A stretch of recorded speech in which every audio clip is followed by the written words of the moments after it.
So Hop strolls over there and puts his arm up on the counter and kind of looks at the Toydarian there and says, Larbeck sent us. I am so happy that you are here. He told me you were coming. I wasn't expecting 4 of you, but that is Larbeck, and that's what makes Larbeck the best. Howdy friends, Craig here. We've got another unique episode. This is the first time that we featured role-playing on Tabletop Talk. And this is a live play of a session that I did just recently using the Edge of Empire system from Fantasy Flight Games. This is a Star Wars-based role-playing game. It takes place just after A New Hope, when the first Death Star has been destroyed. And Edge of Empire focuses on the Outer Rim. If you've seen The Mandalorian, you can know what the Outer Rim is. If you're familiar with Han Solo, he was very active in the Outer Rim. It's a place of villainy, scoundrels, and smugglers. Obviously, we're under quarantine, so this is being done online via a website called Roll20. And we have our main campaign where I have 5 players. This has been running for several weeks now. And what we decided to do for this, because not all players could make this session, is we decided to do a flashback. So we're going back in time, only using 3 of the 5 players from the main campaign, and we actually added a 4th player. Nick Westbrook was kind enough to jump in to kind of fill out that role as a new person who's now involved in the campaign and in the backgrounds of these characters. Every one of these players is brand new to role-playing. This is really their first time not only role-playing in the Edge of Empire system, but even role-playing at all. They've been learning over time what role-playing is, and we're having a lot of fun. This flashback episode was a nice little mix between investigation and social interactions as well as action. The session is based on a modular encounter from the Lords of Nal Hutta supplement book available from Fantasy Flight Games. For those of you that have that, this is the Toydarian grocery shopping adventure. Now, I'm not going to get into all of the rules and everything for the system, but there's one important thing to understand that'll help you really get what's happening as you're listening. Like most Fantasy Flight games, there's a unique dice system. There's 6 main dice that are used. You have basically 2 categories, good dice and bad dice. So when you're trying to do something, depending on what you're trying to do and what skills you have, you'll have a certain number of green ability dice. On those dice, you'll have a mixture of what are called successes, blanks, as well as advantages. And I'll explain what advantages are in a little bit. Now, any of those dice can be upgraded based on your how good your skill is or other things that upgrade your dice. And so green dice can turn into yellow dice, which have more good symbols on them. And then you roll against bad dice, and those are made up of purple difficulty dice and red challenge dices. So there's a balance. For an ability die, its countermeasure is the difficulty die, so green versus purple. And for proficiency yellow, it is balanced by challenge red. Last but not least, there are a 6-sided die, which is a boost die, which is helpful, and a black die setback, which can have failures and threats on them. So what the players do is they put together their entire pool. That'll be their ability and proficiency dice based off of how good they are or whatever we're trying to test. And then also in that pool will be any difficulty and challenge dices that's going to measure, how tough action is. And there might be some boosts and some setbacks die throw in there. The player rolls all of the dice, and the different symbols on the dice can cancel each other out. So if you get a success and a failure on dice, they negate each other. If you get an advantage on the good dice and a threat on the negative dice, they cancel each other out. If you get a triumph on the good dice, it is balanced out by a despair on the bad dice. In the end, you have a net result, and that is any uncanceled symbols. So if you have more successes than failures rolled, then you get uncanceled successes. If you have more advantages than threats rolled, you get advantages. And at the end, you have that will tell you if you succeeded or not. It'll also tell you what degree that you succeeded. So if you have more advantages than threats, then that is better than having more threats than advantages. And you'll see how we involve the players to get them to kind of turn those results into actual narrative and mechanical results. I hope this is fun for you. If you know nothing about the system, I think that you're going to still hear a good story.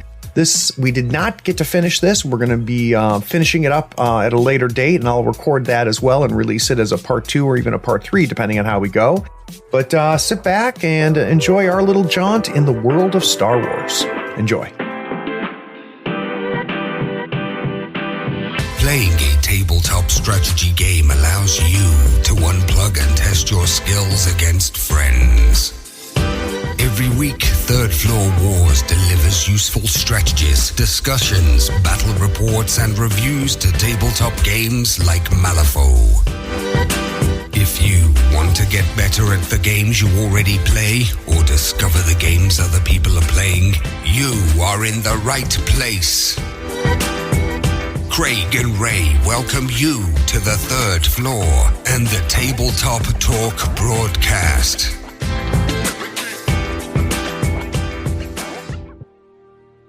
All right, so this is not an official session that we've done kind of in our timeline. What we're doing is a flashback episode. So instead of being in the current campaign that we are, we're going to go back a year. Very quickly, we know that Uri and Hop, you guys have been working together at this point. But this is going to be the first time that you've met Jim's character, Veers, and the first time you've met Nick's character, Sar. Let's do quick introductions. Jim, you want to tell us who Garm Veers is? Absolutely. Garm Veers is a bounty hunter, survivalist. Definitely, he's about 50. Good at tracking and finding things in various wilderness locales. Hop Koval, smuggler extraordinaire, about 26 years old, gunslinger by trade, smuggler by night. All right, and Uri. Uri, from the Islands of Catan, former gladiator, now hired marauder for hire. And Nick. All right, my name is Sar Zeldrer, and I'm a bounty hunter specializing in skip tracing. 32 years old, and yeah. All right, and all three of you are human except for Uri, the marauder. Hired gun. Uri is a Nikto, a pale Nikto, which is a kind of a big horned lizard faced guy. You're what, you're almost 7 foot, aren't you, Uri? That's it. All right. So the one connection that all of you guys have together is you guys are all know Larbek Beju, which is a Twi'lek underboss in the Black Sun crime syndicate. So Beju reached out to each of you individually and said he needs a favor. And when Larbek asks you for a favor, it's not really like a, yeah, okay, all right, yeah, I'll help you out if I can. When Larbek asks you for a favor, you pretty much try to drop most things that you're doing to take care of it. He's been influential in each one of your lives, has influence over you, and he's pretty powerful in the Black Sun Syndicate. And the Black Sun Syndicate in the Outer Rim is a very influential crime syndicate. What he said is he said, look, I need the 4 of you guys. I need you to go to Toydaria, which is the home planet. It's in Hut space. It's the home planet of the Toydarians. And if you're not familiar with the Toydarians, they are the winged, small winged guys. If you ever watched the prequel movies, the first one, he was the guy that owned Anakin, that flew around with the wings. So he wants you to go to Toydaria. He wants you to track down a merchant there named Dom Dees. Dom Dees owns a small market shop right in the major mercantile center. He gives you the address so you know exactly where to go. It's a year ago from our main campaign, so none of you guys have access to a ship, but Larbek, what he did is he had you piggyback on a shipment that was already going to Toydaria. So where we're going to pick up is you guys are sitting on the freighter. The whole crew has not even really been talking to you. It's just kind of the 4 of you. Uri and Hop, you guys know each other. You're not quite sure about who the old guy is, Veers. You're not really sure about the other slick guy that is sitting with you. But Larbek has said these guys are good guys. So really the 4 of you, even though you may not all know each other, the fact that Larbek put you together gives you a certain level of confidence. So you guys are on the freighter, and if Toydaria is just this huge swamp planet. The whole entire planet is all swamp. And there's a couple different cities on there. The capital is Toydaria, the Toydaria capital. And it's a huge, almost spire city that is almost raised above the rest of the swamp. And it kind of sits in the middle there. So the freighter is coming in. You can see through one of the windows as you're kind of flying in. And for all four of you, this is actually your first time to this planet, but you heard a lot about it. Within the city itself, somewhat metropolitan, but by no means like Coruscant, right? It's Toydarians, and what Toydarians like to do is they like to trade, they like to sell, they like to buy. They're often involved in the underworld as well.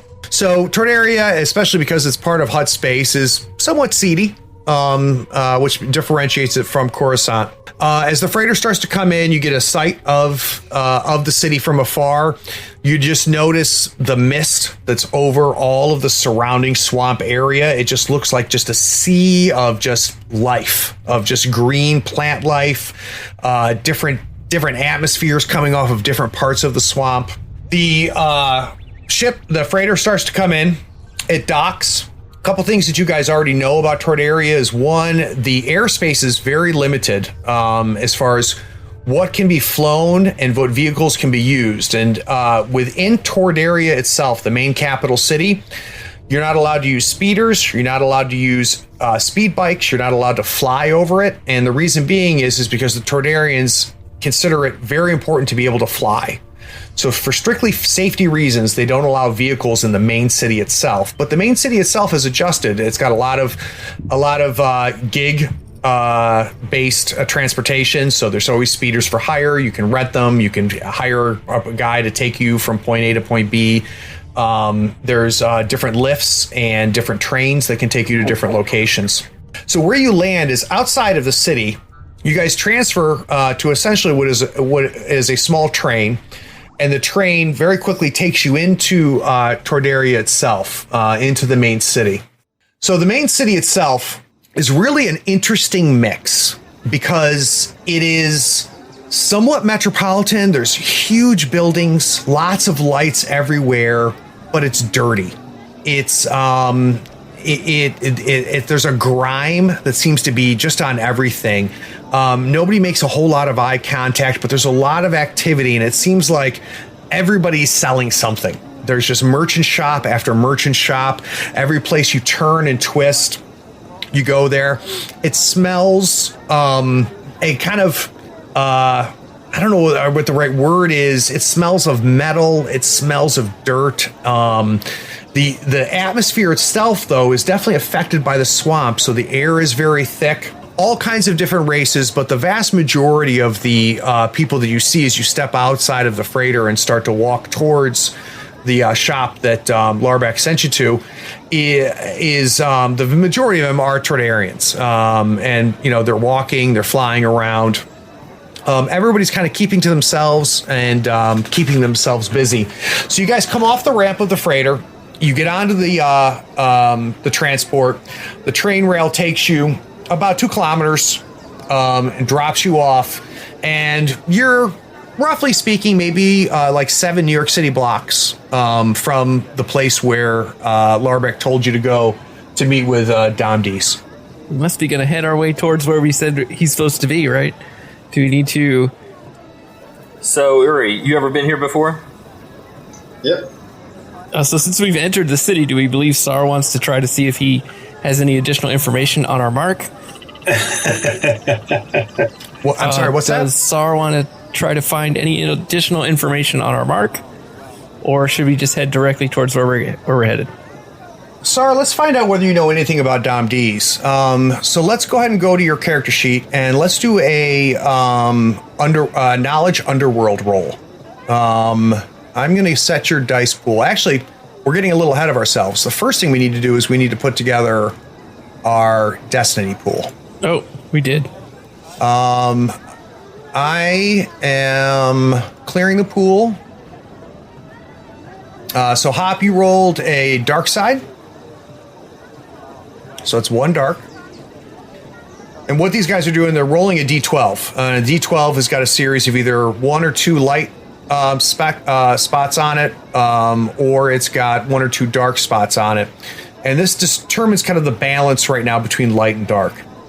The light side points are points that the players can use to make their situation a little bit better, either improve a roll or make the circumstance around them to their benefit. I, as the game master, can use the dark side points to help the NPCs, the nemesis and rivals that they come across, or to improve their rolls. And what's neat about this is we've gotten all 4 rolls. Actually, we're missing Sar's roll. Sar is our only hope. So Hop is... Yep, so if you go to your dice pool, it'll just tell you to roll Destiny. So Hop rolled 1 dark side. Uri rolled 1 dark side. Garm gave me 2 dark sides, but Sar gave us 2 light sides. So right now there's 2 light and 4 dark. And what's neat about it is if I use a dark side point, it then flips to a light side point. So right now it's 2 light, 4 dark, but if I use a dark, it'll become 3-3. So it's a push and pull between the world and the players as far as being able to gain advantages as they go through. And at any point in time when something critical is happening, either mechanically with rolls, you guys can say, I want to upgrade my roll, I'm going to use a light side point, or, man, it would be really, really great if there was a crate right next to me right now that I could jump into and hide. You can flip a light side point, and it turns out, there was a crate right next to you, and you can jump in and hide it. So it gives you a chance to kind of manipulate the world a little bit. All right, so our Destiny pool is 2-4. Back to what we were doing, though. Sar, you're going to do a streetwise check to kind of see if you know anything about Dom D's. That is going to be a difficult roll. So you're going to get 3 purple dice. And you'll go down to your skills and go to Streetwise, and the pool is ready if you want to go ahead and roll. All right, so you rolled basically everything canceled out. You had 1 success, 1 failure, but those canceled each other out. You ended up with 1 threat. You have some familiarity, Sar, with Toydaria. There's a lot of Toydarians that you've had contact with, that you've worked with before, that your father has worked with before. Dom D's is a name that you're not familiar with, and that can be for 2 reasons. It could be maybe he's not an underworld figure. Maybe he's somebody who's not involved in the type of work that you're familiar with, or maybe he's not big enough to have kind of fallen on your radar. We do have a threat there, though. So I'm wondering, the threat is going to say, not only did you didn't get any successes, so you didn't succeed, but the threat tells me that things didn't really go well. And guys, let's help out Nick because he's relatively new. What is something we can do with that threat? A couple things. I know one is that it can be a strain. It can add strain to his character sheet. So like in game though, what do you think that like what would be exhausting? Well, that bothers him because he goes in cold and he's not used to going to somewhere that he doesn't. Absolutely love it. So the fact that you're not used to that, are you, Sar? You're very used to landing on whatever planet is, especially in hut space.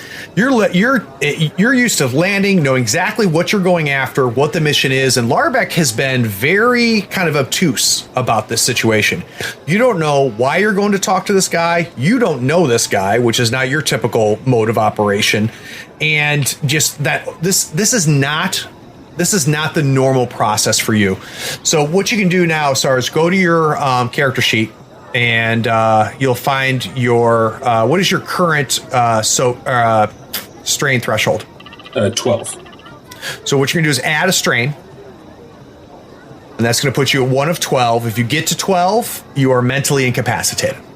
All right, so Sar, how does that work out? Veers, I guess you're going to ask him? Yeah, that works. Asked him if he had any... do you have any leads on this Domdes fella? You know, I'm really unfamiliar with this character. I'm not sure if he's not popular enough to catch my radar, but he's definitely not someone that I've interacted with in the past. So we may be going in blind on this one. I apologize for that. Let's see what Hop knows. All right, so let's do a knowledge underworld for you, Hop. I've got your pool ready. and I'm actually going to add a dark side to this. So what that does now is puts us at 3 light, 3 dark, and it upgrades the difficulty. So the difficulty, instead of being 3 purple, are going to be 2 purple and a red. All right, so you rolled 2 failures and a threat. So Hop, how does that work? Insulted that guy's mother. Hop also doesn't know. Yeah, Hop also doesn't know this guy, but we might be asking too many questions. that's what I was thinking too. We may be rolling in kind of hot, and these guys are being noticed as they're walking off the ship. Okay, all right. So there's some suspicion. You guys are definitely. So you guys get off the ship, and you look around, and like I described to you, it's a really strange combination of high tech cyberpunk Blade Runner type city. But at the same time, there's still dirt on the streets. It's not a clean city at all. And you notice that, everybody's kind of keeping to themselves, but a few heads have turned. And the fact that you guys are not from here is very obvious.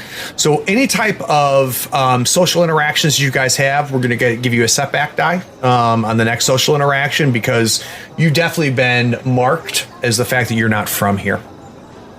Do we sense any threats from anybody in particular, or is it just a common uncomfortable feeling that we have? Yeah, let's get a sense of that. And it's a good thing for us to figure out between the 4 of you is who has the best perception. So everybody go to your perception rolls, and let's figure this out, because this is not going to be the last perception roll we do.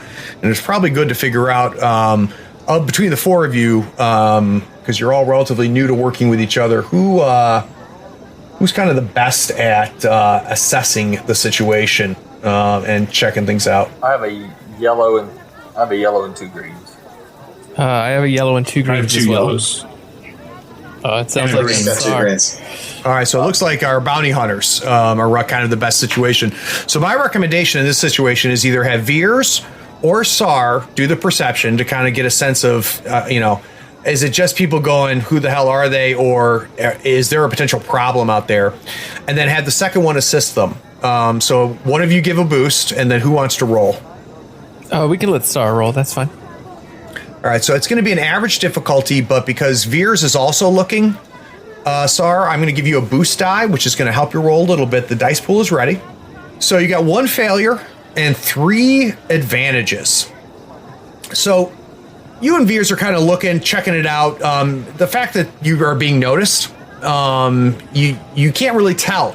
Is this a situation where we might have some trouble here on Toydaria, being the outsiders? We may not. But your instincts are something that you definitely trust, Sar. You trust your instincts, and Veers, you've always trusted yours.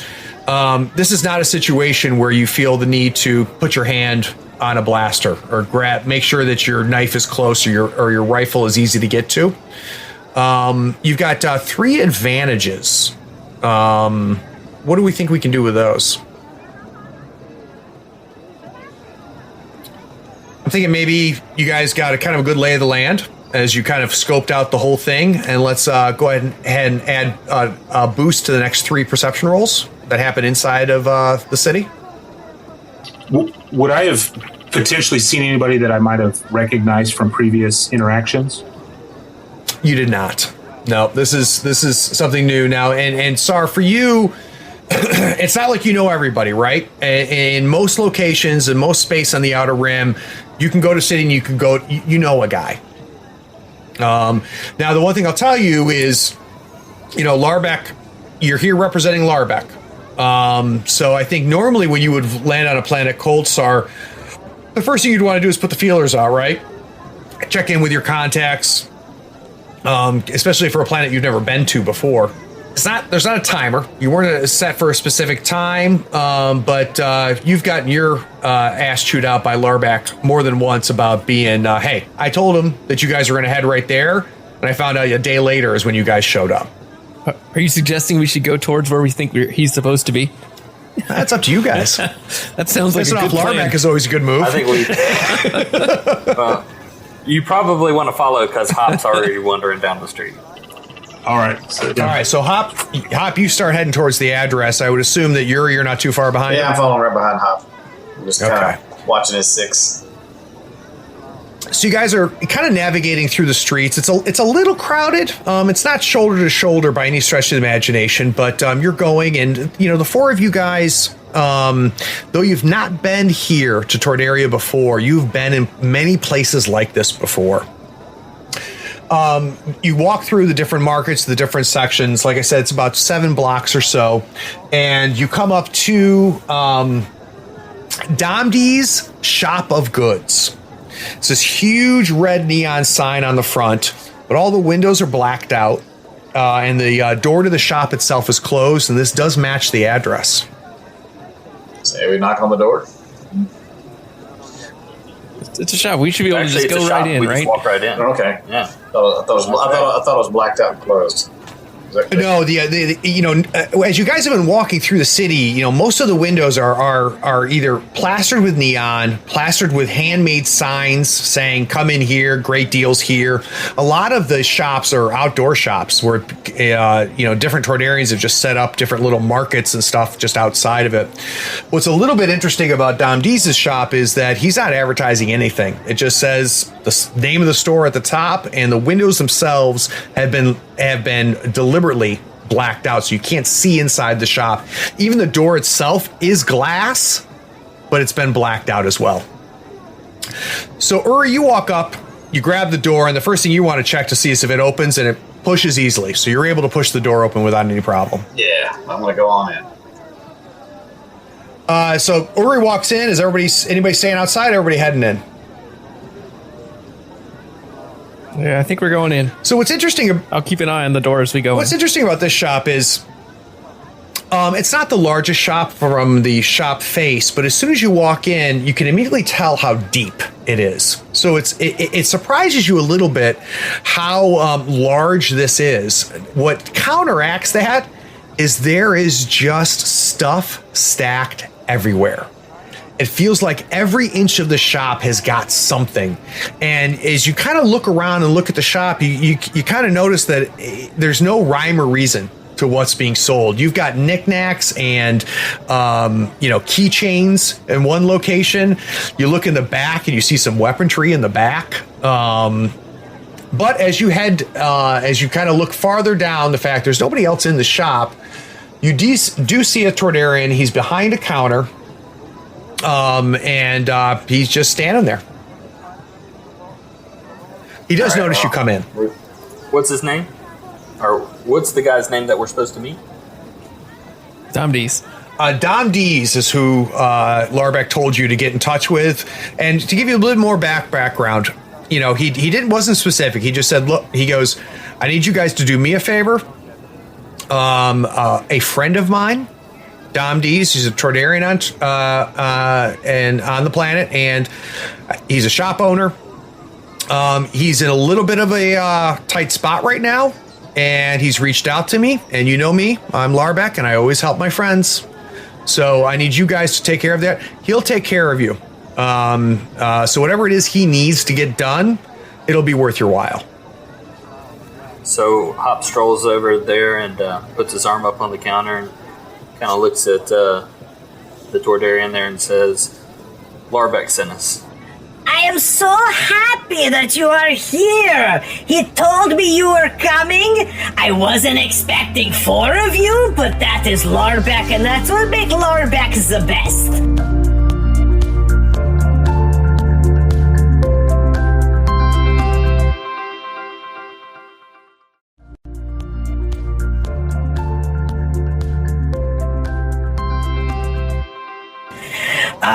Hop, it is a pleasure. I am Dom Deez. I am very well known here on Toydaria, and everybody knows me. And I am always available to help anybody, but I need your help. Well, Larbeck sent us here to help. How can we help? So I'm in a bit of a pickle. You see the king? The great Toydarian king? He has tasked me to make sure that his royal feast for this year is taken care of. Now, I am not a cook, But I know the cooks. So I have hired a nice staff to cook the meal for him, and they are telling me they need a very special ingredient. So there is a goulash that the king loves. Oh, he loves this goulash so much. And there is a very special ingredient. It is very expensive. Normally I would have some in stock, but of course it turns out I have none. So, good news is, it is all over the swamp. I just need you guys to go get it. Bring me back, say, 4 kilograms of this, and I will pay you well. Domdies will take care of you. Right. Where's the location of this swamp? Swamp is everywhere. It's the South Swamp. It's very easy to get to. So let me tell you about the black kabuki. The black kabuki is the most delicious of all fungus. Not on Toydaria. It is the most brilliant of fungus in all of the Outer Rim. You can't go to Coruscant and get a better fungus than black gobaki. But it is rare, because even though there's gobaki everywhere, it is only worth it when it is pure and mature. And it turns nice and dark and nice and black. Then, you have to very carefully with a sharp knife take it off the tree. It grows on trees. Take it off the tree, and you have to seal it immediately. And if you bring it back still fresh, it will make the goulash so that the king will know that Domdies always takes care of the king. So, you, Nikto, what is your name? Uri. Uri, you are a big man. You can carry the pack. All right. So he flies, he kind of, wings start fluttering, he kind of comes up and he flies into the back room. And he's back there for a little bit. You hear a clang, a bang, a door open, a door close. Taking a little bit longer than usual. You guys are like, okay.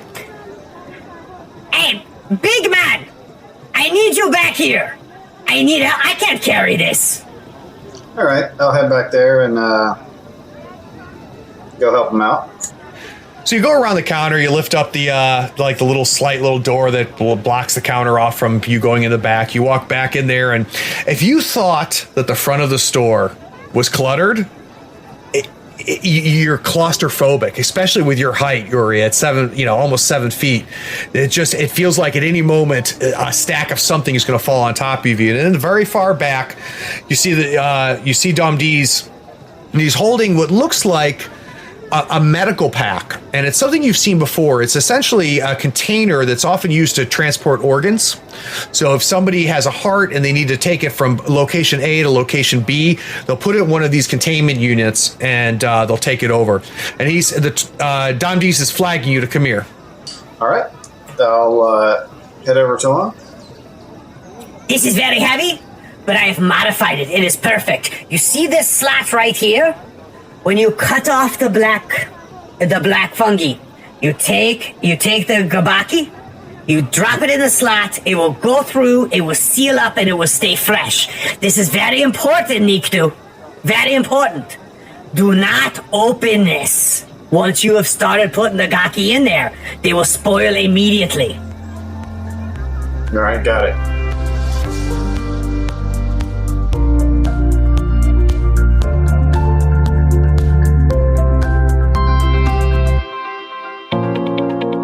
Howdy friends, Craig here. Nothing makes Malifaux easier than having the right tools. Here at the third floor, we love all the licensed Malifaux goodies from Custom Meeple. Not only are they helping support this podcast, they sell custom-made weird licensed tokens and terrain.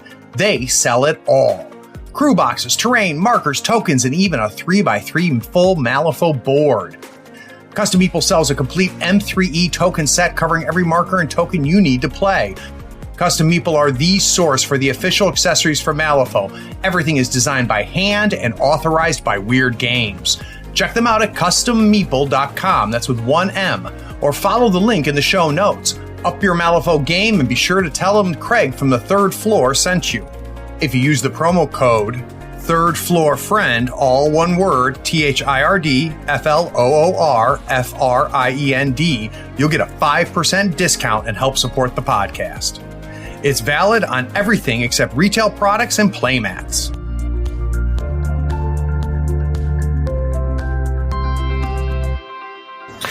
So you pick this up, Yuri, and it's a backpack, and actually fit-wise, it's not too bad if you want to put it on your shoulder, but it's encumbrance 3, which means only somebody with a brawn 3 can carry it. Turns out, of the 4 of you, you're the only one with brawn 3, so it would be way too heavy for any of the other guys to carry it. Do you want to wear it as a backpack? I want to wear it as a backpack. All right. But I do want to ask... Oh, go ahead. Go ahead. No, please. I do want to ask the shopkeeper, what does he have for in terms of, outfitter supplies for going to get this? Does he have any type of armor, weapons, anything he recommends for hitting for any type of creatures that we have out there? I'm not really a weapons guy. I've got a couple little pea shooters here, a couple pea shooters there. I mean, you guys are serious business. You guys are Larbeck sent you. I know that you guys are serious business. But have you ever been to Toydaria swamps? No. Toydaria swamps are an experience. There's a couple things that you'll probably want. You have respirators. Maybe. Let's say no. No, I don't think so. Okay. Not on me. So he flies out back up to the shop, and guys, he flies over the counter past you, and it's almost like he doesn't even know you're there, and he knows exactly. I mean, just pinpoint accuracy. Goes up, down, to the right, to the left, comes back, and he's got four respirator units, which are just simple masks with a small container at the end of them, and there's a tube connecting it. You guys will want these because, for me, the air is no big deal. I grew up in Toydaria. But for you guys are definitely going to want these. So here, this is a gift. They are yours. Just bring them back as a thank to me for giving them to you. So gift you gift back to me. But in terms of clothing, any type of, maybe not weapons, but does he have any type of armor for sale or anything like that? I don't have to. I mean, the protection the 4 of you have is good. I don't have anything more. Just, be careful. I am willing to pay you because this is not just going down to the corner market and buying a couple of mushrooms and bringing them back. I mean, the swamps of Toydaria are dangerous. That's why the hunts come here to hunt for fun. They come here to hunt for the hunting trips. That's why Toydaria is Toydaria. The Huts love us. And so it's a little dangerous, so be careful. Bring your weapons, bring your armor, but no, I mean, I don't have much. All right, so what type of compensation are we talking about here? How much is this job paying us?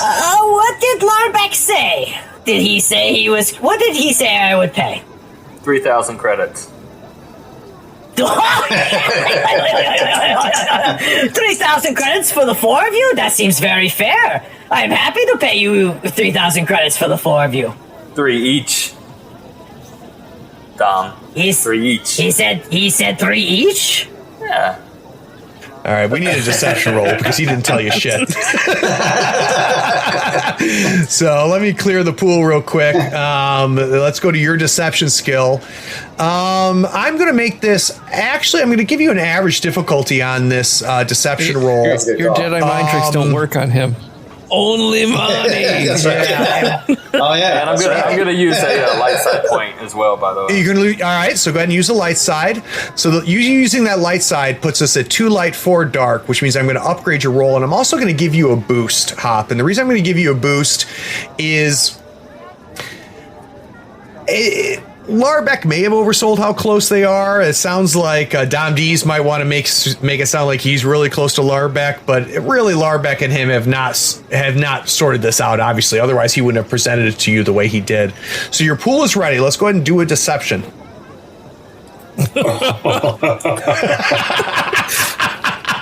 So you rolled 3 successes, 2 advantages and a symbol that's important. So there's 2 different types of symbols. On the good side, you have what's called a triumph, and on the bad dice, you have what's called a despair. And you rolled a triumph, and so advantages are good. They're things that help you, but a triumph means something really good happened. So not only were you extremely convincing, Hop, but walk me through this interaction. So you say to him, he said 3,000 apiece. I did.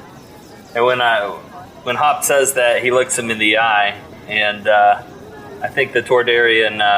See, but this container over here says 5,000 for...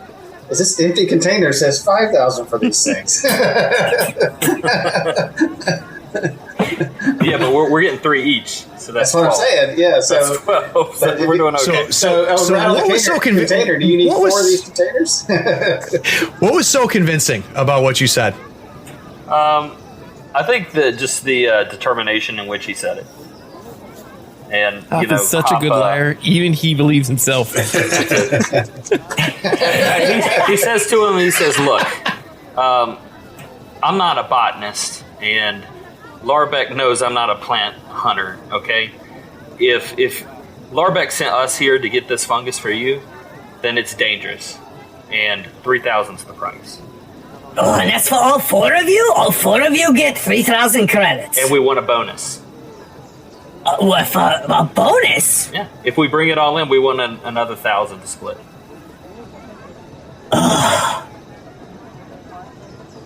Okay. Here's what I will do. You get me all 4 kilograms. All of the Gabaki are perfect. Black. I want black. Do you hear me, human? Black Gabaki. You bring me 4 kilograms of perfect black Gabaki, sealed in the backpack your mountain is carrying, and I will pay you 3,000 apiece for everybody who makes it back alive. And if they are perfect, I'll throw another 1,000 for the 3 or 4 of you that ends up coming back. How does that? Is that fair? Deal. I like it. All right, so everybody seems pretty happy. I don't think you used your triumph yet. So, just the successes and the advantages you got, Hop, are going to be enough to do what just happened. The social interaction. How about a ride? The social interaction with Dom D's. Yeah, let's talk about it. To give it a shot. So Dom, we need a ride, and I need you to get that for us. And I'm not paying. I like you. I do. I like all 4 of you. You guys are very nice.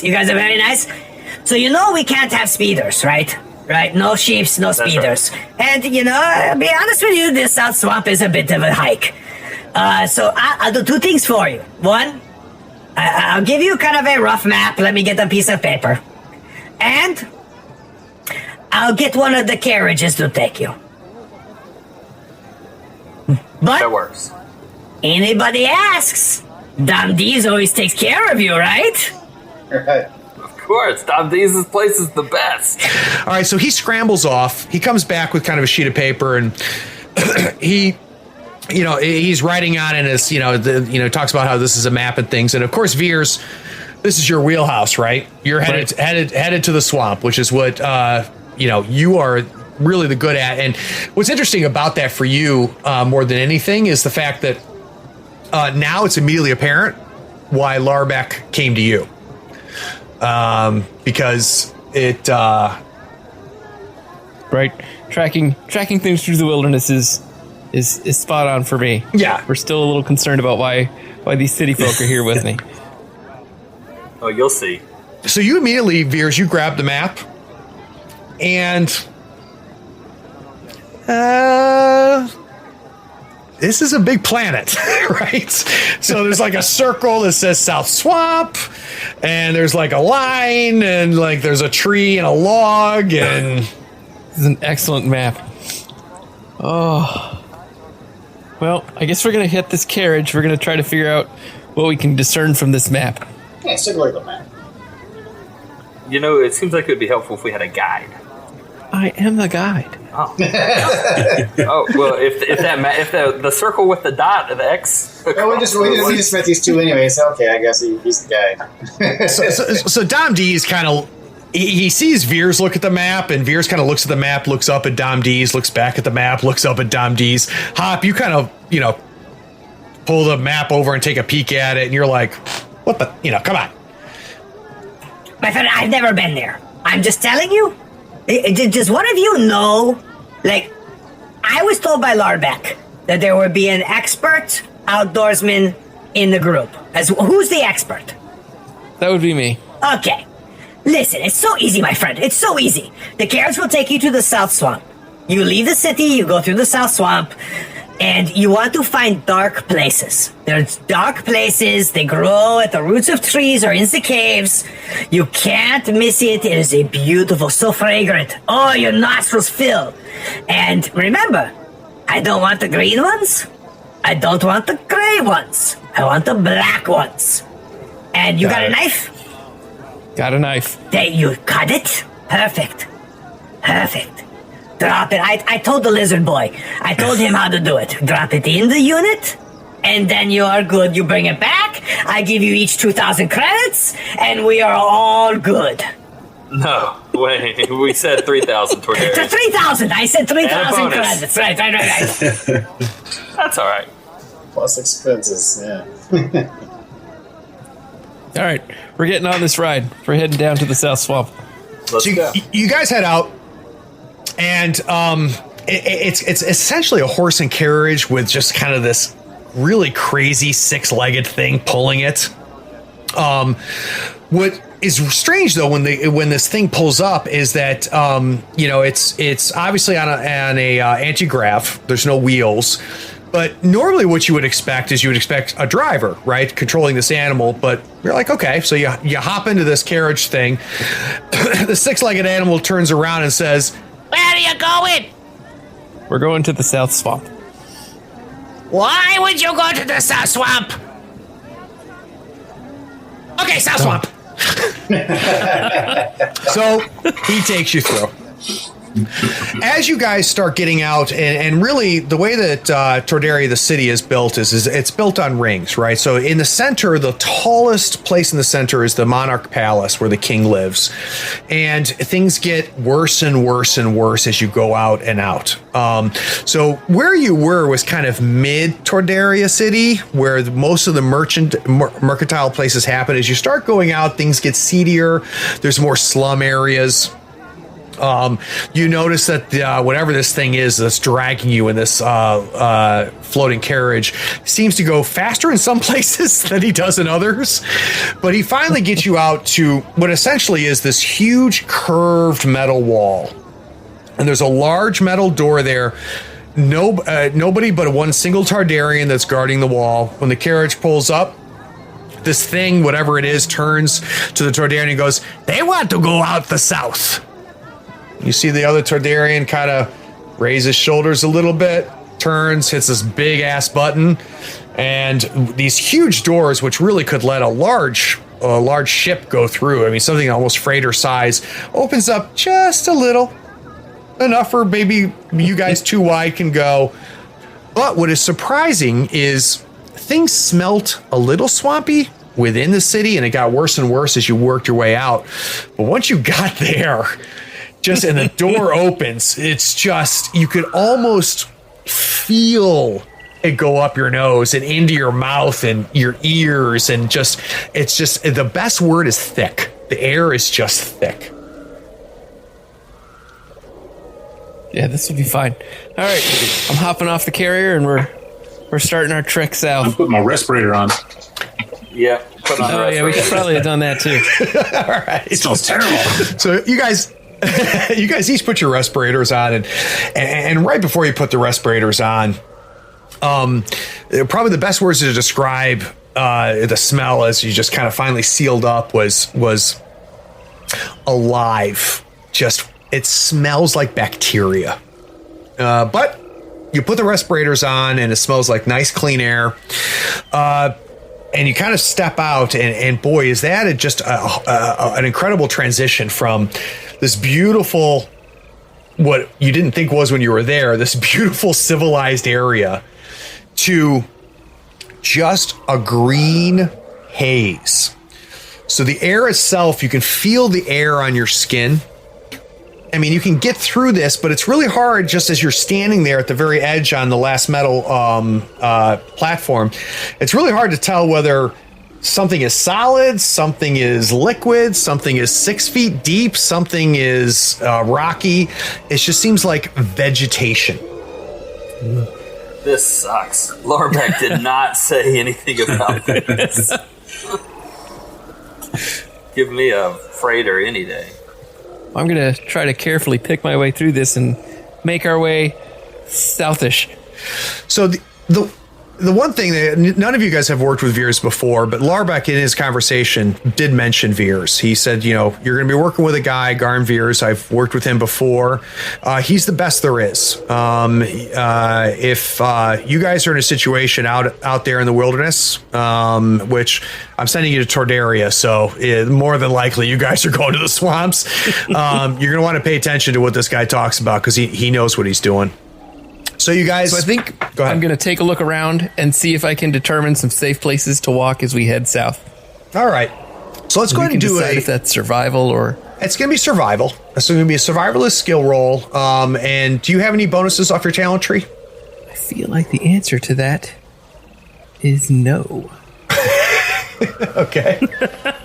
I have Stalker, which is coordination and stealth. I remove setbacks for finding and following tracks. And I have no penalties for moving through difficult terrain. Unfortunately, not by yourself, but yeah. That's correct. I will suffer no penalties. All right, perfect. You gentlemen can enjoy. All right, so let's do a survivalist. And basically, what are you trying to figure out with this kind of this first assessment? Basically, sort of try to find myself a path towards in a southerly direction that we can safely walk on. All right. It's actually going to be an easy check for you, Veers. This may be the first time you've ever been on Toydaria. This is not your first swamp, so I'm going to give you just one difficulty die, one purple. The pool is ready. Go ahead and roll. Wow. All right. Yeah, so you rolled one success. Your survivalist is 2 green and a yellow, so 2 ability plus 1 proficiency. And you got 1 success and 4 advantage. Indeed. So these guys should hopefully be able to keep track of things because I'm very good at relaying how this works out. Okay, so is that going to result in future boosts to survivalist skill rolls? Yes. With 4, I'm going to go ahead and let you extend that also to perceptions as well. How does that sound? That sounds fantastic.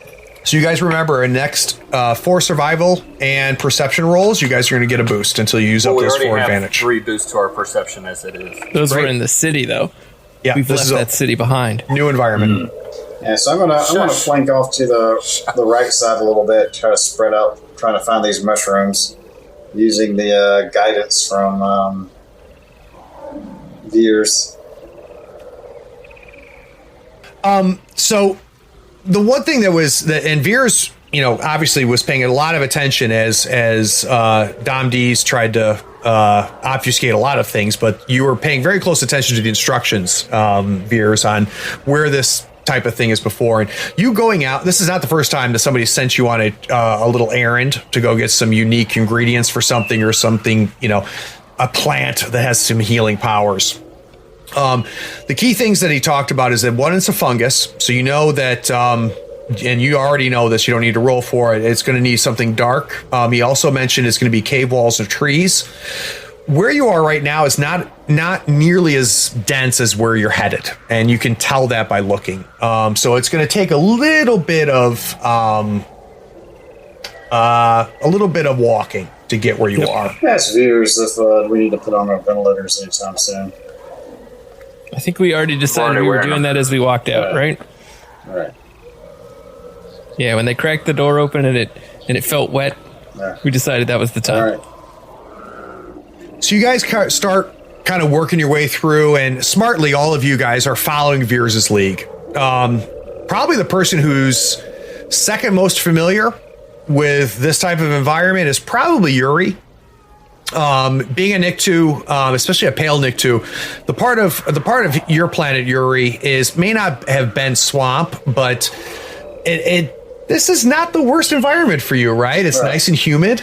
You're feeling pretty good about it. The person who is most out of place right now, I think, is Sar. Sar, you are at your best when you are at the market in the city, doing backroom deals behind the counter and things like that. Like, when you step on the ground, even though Veer says, make sure you step here, every time it sinks. Every time your boots are going down just a little bit farther than they really should. And, Hop, you're slapping the back of your neck because something touched you, something bit you. And it just feels, and what's making you a little bit uncomfortable, Yuri, is you're very used to, and your role and what you have done is having an awareness of your surroundings. And there's just a mist and a fog, and it feels like you can't see more than 20, 30, 40 feet ahead of you between the vegetation, the vines, and the leaves coming off of the different trees. It doesn't feel real great. I need all 4 of you to add 1 strain. Somebody have any goggles? I have goggles. Yeah, all right. I have scanner goggles. If it were dark, I'd be fine. Well, I got to be honest with you, Veers. This has some darkness qualities to it, and if you were going to try to shoot something at short or medium range right now, you would definitely get a setback because of the mist and the atmospheres and like this. You wearing the goggles may not be the worst advice. All right. Sounds like a good idea. I'll put on my scanner goggles, and I'll actually draw my blaster rifle while we're at it. Yeah, I'll pull out my axe just to chop around the vegetation and stuff if we need to. And I'm going to put on my scanner goggles as well and pull my blaster out while trying to stay in the footsteps of the person in front of me. So. Yeah, following like step by step where Veers is walking is probably a good idea. And Hop, you're Hop, right? And you don't know who the hell this old man is, right? So you're like, okay, whatever. And I feel a little bit, I don't want to think. So you start to veer off to the left or the right. And every time you do, you're like, this is a terrible idea. And you go right back. And you guys are essentially now, after maybe about 20 minutes of walking through this terrible environment, are pretty much single file. And, if Veers steps with his right foot, Uri steps with his right foot, and Hop steps with his right foot. And you guys are kind of just working your way through this, and it's definitely taking some time. So, Veers, I need another survivalist roll. I want to boost. Yes, thank you. And I'm go ahead and give you the boost. And Veers, what I want you to try to start to do is try to get a sense of 2 things with this roll. I want you to get a sense of how far are you away from getting into the heart of this to where you think you could legitimately start finding this black fungus, and 2, how well are we navigating this situation? So sure. As good as you are, you can take a wrong turn and end up in the middle of a bog and not on some solid ground. So you've got an average difficulty of 2 purple, and I've added that boost that Hop reminded us of. Take a look at the pool just to make sure. And then I'm going to roll. Oh, not great. Not great. So, remember the goal was to get a sense of how long this was going to take to get there and how well you were going to be able to kind of navigate here and say the first hour or so of traversing this territory. So you rolled with 2 ability and 1 proficiency. So you rolled 2 green and a yellow. But I gave you 2 purples, and you also got a boost, which helped you. You ended up with 1 failure, but 5 successes, or 5 advantages. 5 advantages. Which means I could not determine how long we think it would take. But I possibly could figure something else out. You know what? You're starting to get a sense of the landscape a little bit. At this point, Veers. And it takes you a little bit of time, right? Every planet's different. Every swamp is different. This might be your 50th swamp that you've been in, but every swamp on every different planet is different. You're starting to get a little bit better at the lay of the land. So you're not quite sure how long it's going to take before things get dark. And incidentally, the farther you guys go, the less light there seems to be. And it's not getting dark like it's nighttime out, but there's just less light making it through the canopy, making it through the mist. So it's really hard for you, Veers, to get a sense of how long this is going to take.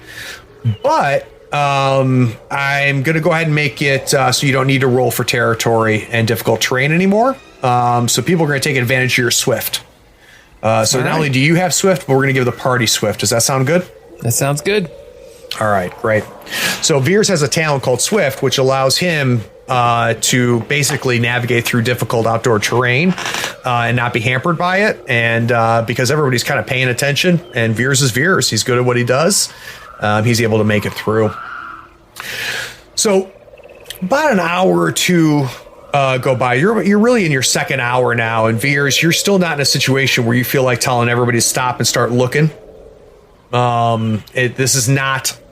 And as your guys are going, Veers, you're looking for fungus, right? You're looking for regular mushrooms, little mushrooms here. And it's just, this is not dark enough yet. You haven't found any caves. You really haven't even found any elevations at all. It's just bog and mush and peat and so on and so forth.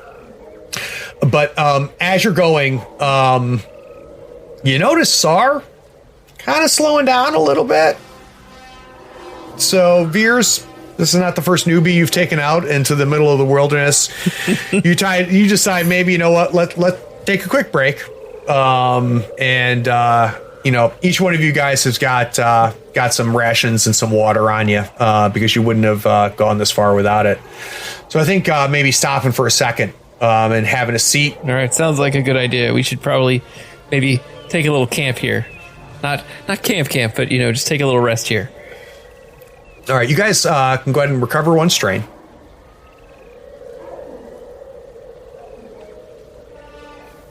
I do not know why Larbeck sent me. I am the worst person to come out in this shit.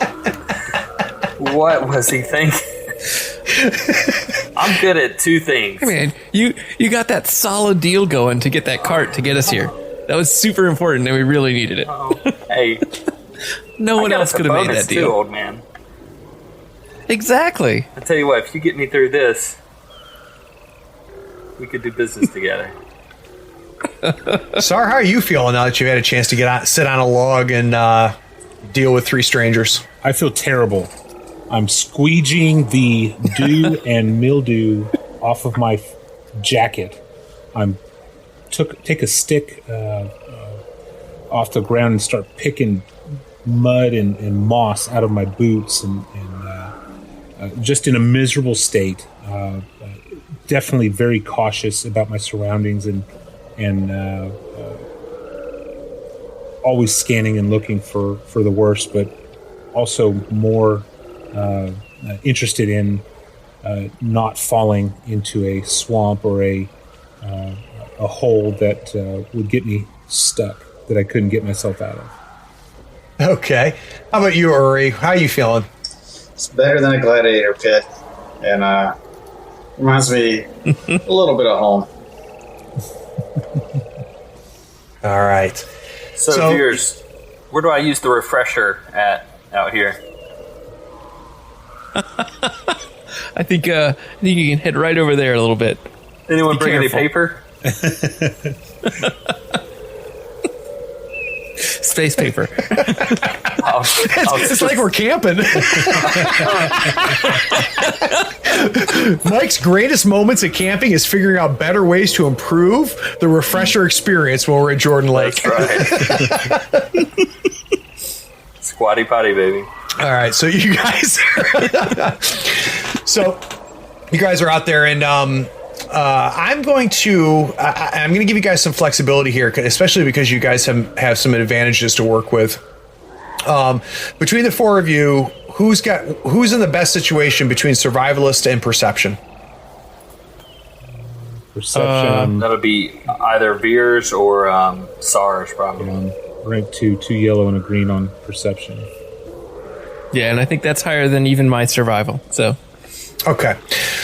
So let's go ahead and give you a boost on perception, SARS. And I'm going to set this to a 3 purple difficulty. Your pool is ready. I'm going to use a dark side point to upgrade. This puts us back in balance at 3 light side and 3 dark side.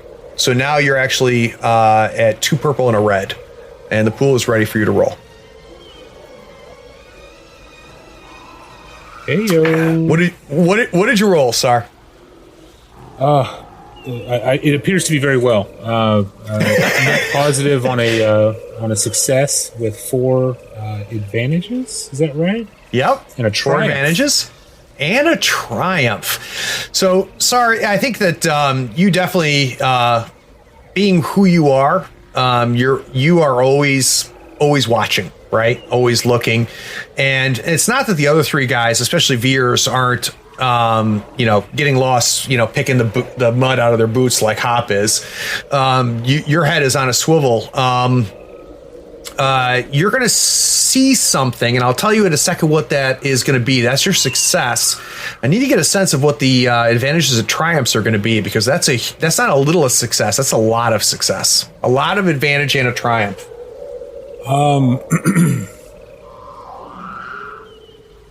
And Nick, this is relatively new to you, right? Yeah. This process, and it takes a long time to do it. So let me give you kind of a sense of context, right? So the roll was about what do you see around you?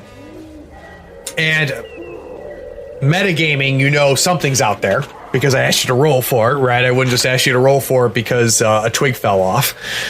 But you don't know what that is yet. But the success takes care of, you're going to see what I wanted you to see against. But you are looking all around you. You're watching all the time. You now can gain not only a little advantage, you got 4 advantage. And then you got the gold. You got the first place triumph, which means something really good is going to happen. So in context of you looking around, head on a swivel, what do you think we can do with those? At first, I was thinking maybe I'm seeing signs of this fungus, maybe not quite darkened, or even find some of our fungus that we're looking for. Or even another sense of, I don't know, maybe some swamp boots or something that were left behind from a previous explorer, something silly, something that would help my life way better. But at first thought, I was thinking something along the lines of maybe signs of we're getting close to the fungus we're looking for.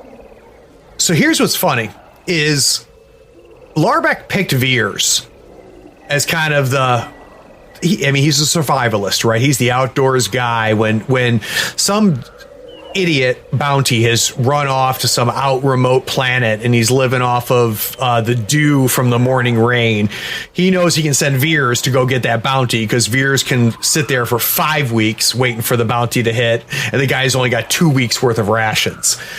And you're sent out there, and this is not your environment, but you're able to leverage your observation skills, and you are starting to learn. Not only are you're not learning necessarily about the swamp, you're learning a lot by watching Veers, and your ability to read people and to learn from what you're watching is giving you a strong sense of what's happening here. And you listen to everything, SARS, and you listened very close, and you paid attention to what Veers paid attention to.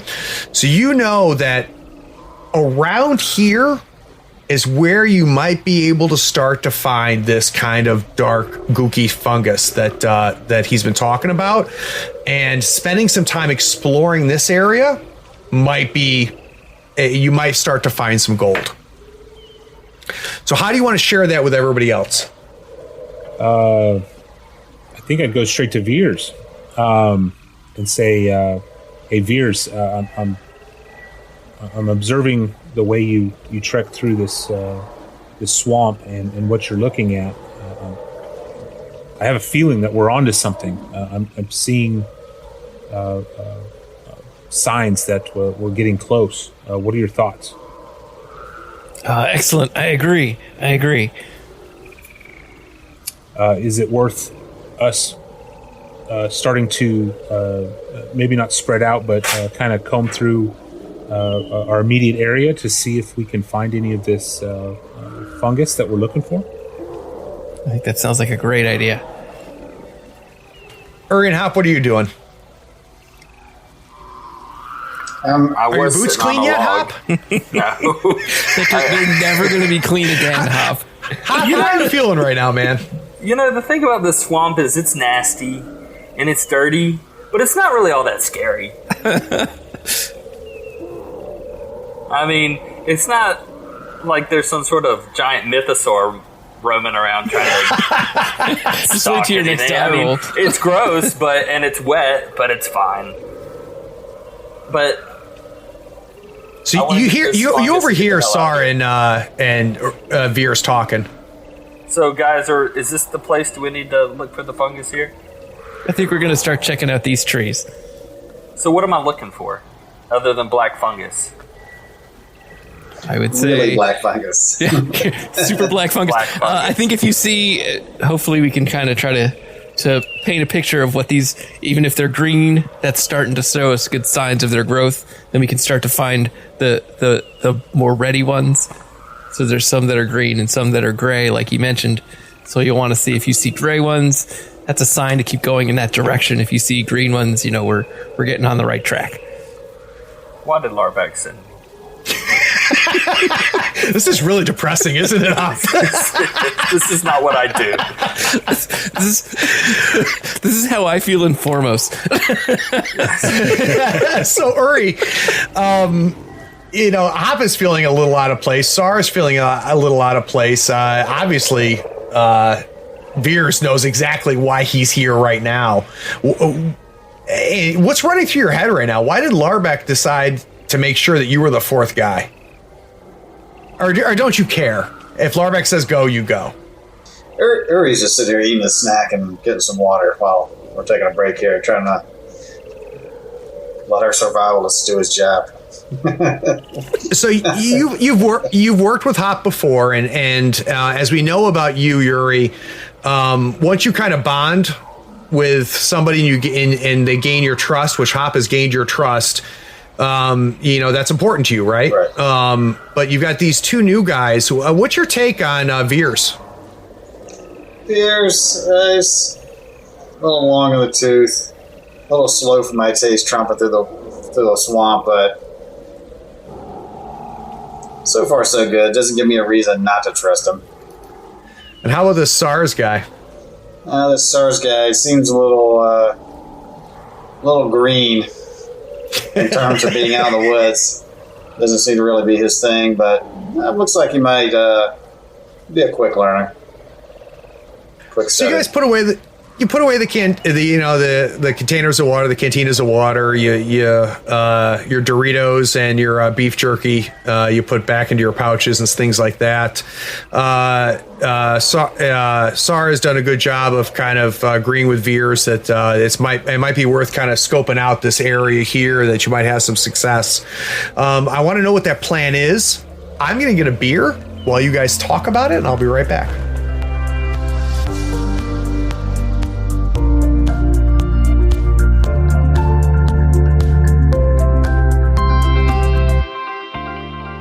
Hi there, this is Owen from the Nova Open, and I am a $5 patron of Third Floor Wars because I love supporting the whole Malifaux community. I want to help Craig and the whole Third Floor Wars team continue making the fantastic content that gets me through my daily commute. You should join me in supporting the show. Just pause this episode, head to patreon.com and search Third Floor Wars, or grab the link in the show notes. See you there. Want to do a quick shout out for our all-time top patrons: Nick Westbrook, Craig Chuba, Stephen Morris, Kevin Smith, Sam Newman, James Hahn, Jeremy Peace, Ambrose Ingram, and Corinne Soles. It's because of you guys and gals that we're able to do what we do. everybody's kind of packing their stuff up, and by default, everybody's kind of looking to you. You have made your expertise pretty apparent at this point. So can you kind of let us know what the game plan is, and are you directing things at this point? Absolutely. So we're gonna split up. It'll be Hop and I, and it'll be Uri and Sar together, and we're gonna sort of try to form a grid pattern and take a look through these trees and see if there are any signs of any darker locations, any caves, any overhangs, things like that. Okay. So party split is always fun for me, but that's great. Great plan. That's my fault for going to get a beer. Not too far. And it's not necessarily like split, run off into the forest together. Yeah. But Two trees to the left. That's it. Grid together. Yeah, just sort of. Buddy system. And that's important. Yes. Are you guys going to try to stay within sight of each other? Yeah, that sounds like a good plan. And that's only gonna be like 20 feet. The mushrooms aren't like trees. Yeah, but then I can see 20 feet to my left, and he can see 20 feet to his right. So that's with the 20 feet in the middle gives us a little bit of a bigger grid. 80-foot radius, baby. All right, so you guys are kind of heads down, looking on the side of the trees, and as well as obviously looking for any type of holes, we also just caves. wanted to just double check and see if we could see signs of any other wildlife in the area generally, Or any sort of tracks and things of that nature. There's wildlife everywhere. Well, there are bugs. There's these winged bird thingies and stuff. Hop is still keeps slapping the back of his neck left and right. For whatever reason, it's really weird. No bugs are screwing with Uri. So you're getting bitten, Veers. Sar's getting bitten. Hop's getting bitten. Veers is like, what is your problem?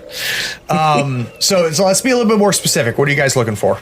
We're looking for tracks for anything I think that might be a threat to us, whether it be a wild animal that would be a threat, or whether it would be another, say, troop of people looking for these types of things. Something bigger than your fist, maybe? Yeah. All right. So that's definitely going to be a survivalist.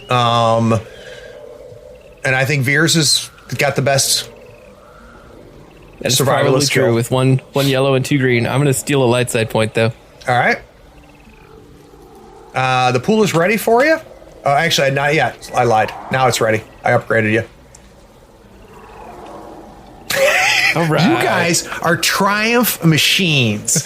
So for people listening to the podcast right now, a Triumph is supposed to be this rare thing that happens maybe once or twice in a session, and it has a huge impact. I mean, these guys are rolling Triumphs left and right. So, Veers, what did you roll? I rolled 1 success, 3 advantages, and 1 triumph. All right, so you're going through. I'm going to take care of your success. You're going through, and you're just, by your normal process, right? You know, even though you've gotten used to the background noise, you've gotten used to the chirps and the frogs and all the different sounds that are going on. At no point do you let your guard down, Veers. You've been doing this for too long. You start looking around at tracks, and you see a track that you have never seen before. And it's, if you were to put your hand in front of you right now, Veers, this thing is about 3 hands tall, 3 hands wide. It's got 3 toes. It's hard for you to get a sense of, well, actually, I don't know. What are we going to use those 3 advantage and triumphs for? I like the idea of the triumph being a little more information about what this particular thing is. Okay. Reptile. 3 big toes. So I definitely like the idea of spending a triumph or 2, or advantage or 2 on getting additional insight about what particular thing it is we've noticed. Yep. So I'm going to give you a sense of size and how old these tracks are. Does that satisfy all those? That sounds good. All right. So 1, they're relatively fresh. So whatever left these tracks did not do it too long ago. And you're looking at the patterns of it, and it's pretty obvious that it's multi-legged. So it's not a biped. It can't really tell if it's 4 or 6 legs, but it's definitely not a biped. Probably the biggest thing, this is where I'm going to use the Triumph, is you look very carefully at the end of each of these tracks, and you see claws, which in the work that you do, doesn't necessarily. Usually, you don't see claws on a herbivore. I wanted to ask. Veers, how deep are the tracks? How far in the mud do they go? I'm trying to get a sense of how big this thing is. What's the weight? Let's do another. That's another roll to get a sense of size. I am going to. That were made. Yeah. No, I mean, how big is this thing? So I'm giving you 3 purple, but I'm also giving you a boost because of how successful your last one was. It's ready when you are. No idea. 2 failures and 5 advantages. I'm going to use those advantages for you, Veers. This thing definitely has 6 legs. Fantastic. So as you were going through and you were looking at, how deep the tracks were, because it was a great question from Yuri. It's really hard for you to get a sense of weight because some of the tracks are real deep, some are real light, so it's not hard to tell. But it's really odd to have multiple depths, and it's obvious that whatever this is has 6 legs. And there's more than one. Let's go the opposite way of the legs. Of the tracks. Well, let's start really start looking for these mushrooms or this fungus. Let's focus on that. Yeah, we definitely have to kind of focus on that. Mm-hmm. Yep, that's correct. All right, so remind me of the teams. So we've got Uri and Sar together, is that right? All right, so let's start with you guys. This is going to be either survivalist or perception, whichever of the two is better between the... So look, both of you look at both and compare them to each other and figure out who's in the best spot. Probably my survival, or my perception of 2 yellow and a green.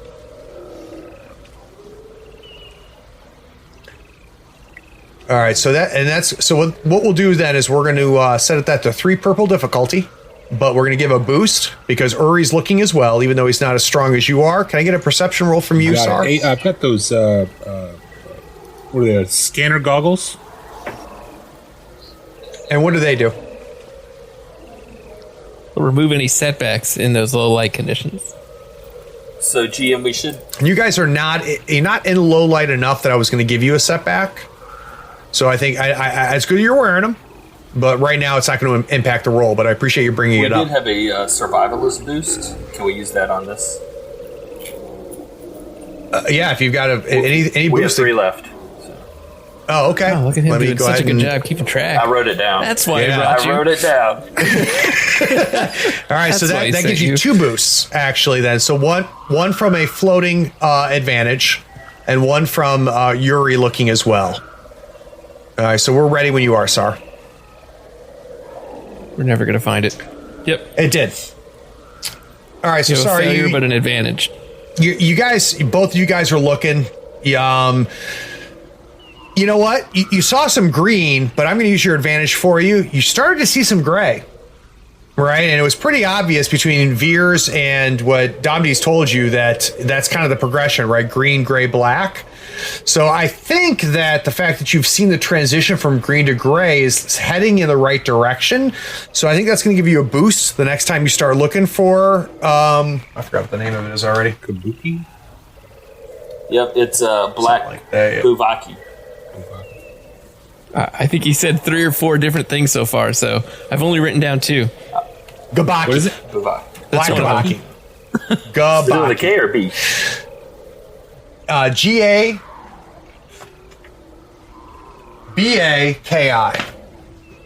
Gabaki. So that's going to give you a boost next time you start looking. All right, so the same thing for Veers and Hop.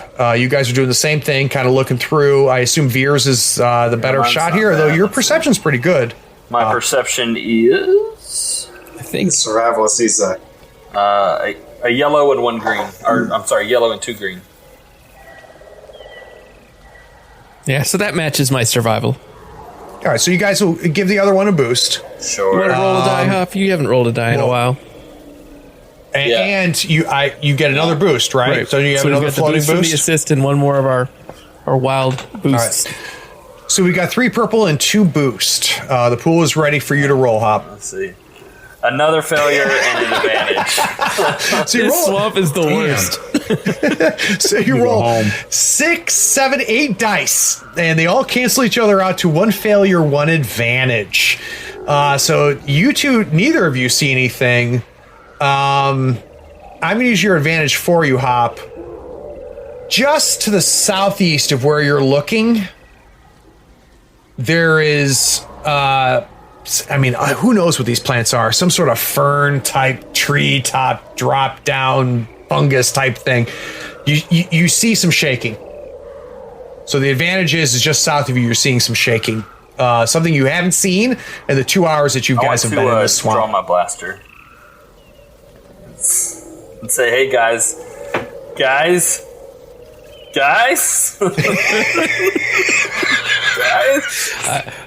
I've had my blaster drawn for hours. All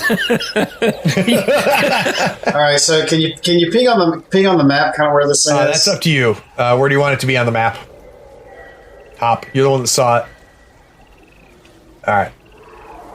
Down towards that area there, you see some moving around. You're not that far away from the other party, so you just kind of point and ask Veers, "What the hell is that?" That's right, Veers. You see that shaking? All right, what the hell is it? All right. So now we talk about initiative. So the way in Edge of Empire, the way that initiative works is everybody rolls for initiative based off of either one of two things, either cool or vigilance. And that's going to be based off of whether they were preparing to ambush somebody else, so they had kind of planned things out. They've got themselves exactly where they needed to be able to handle the situation. Or maybe they were really on guard and expecting imminent danger. Or this is a little bit unexpected. But what's unique about this system is that when you roll for initiative, each individual rolls based off of their individual stats. But as we go through, you're going to notice that anybody can take the slot that's won. So let's start off real simple. I'm going to go ahead and roll for the NPCs first. So give me just a second. And the NPCs are going to be using cool because they've been following you guys for a while. So the first NPC is a 1 success, 1 advantage. Next NPC is 1 success, 0 advantages. 0 successes, 2 advantages. And the fourth one is 0 successes, 2 advantages.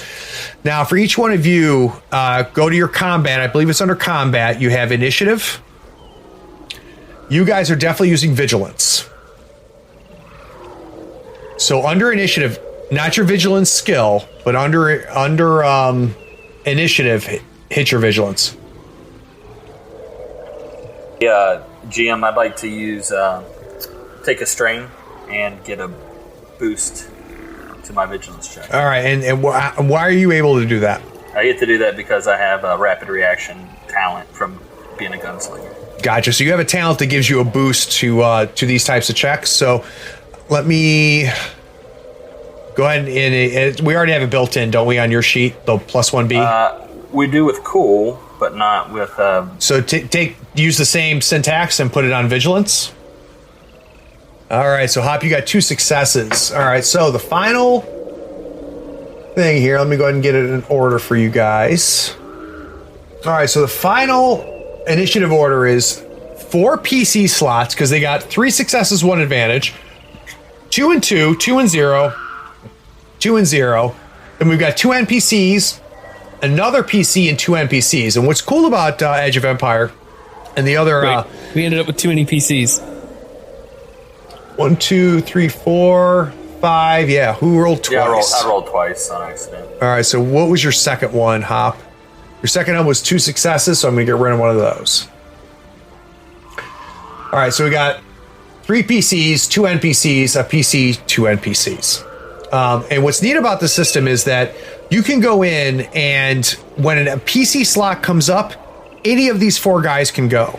Now, you can only go once per turn, but unlike other systems out there where you rolled well, so you have to go better than someone else, they have a much better flexibility as far as that's concerned. So give me just a second to set up the screen. Everybody freeze. Don't move. I saw in this picked movie that they can't see you if you don't move.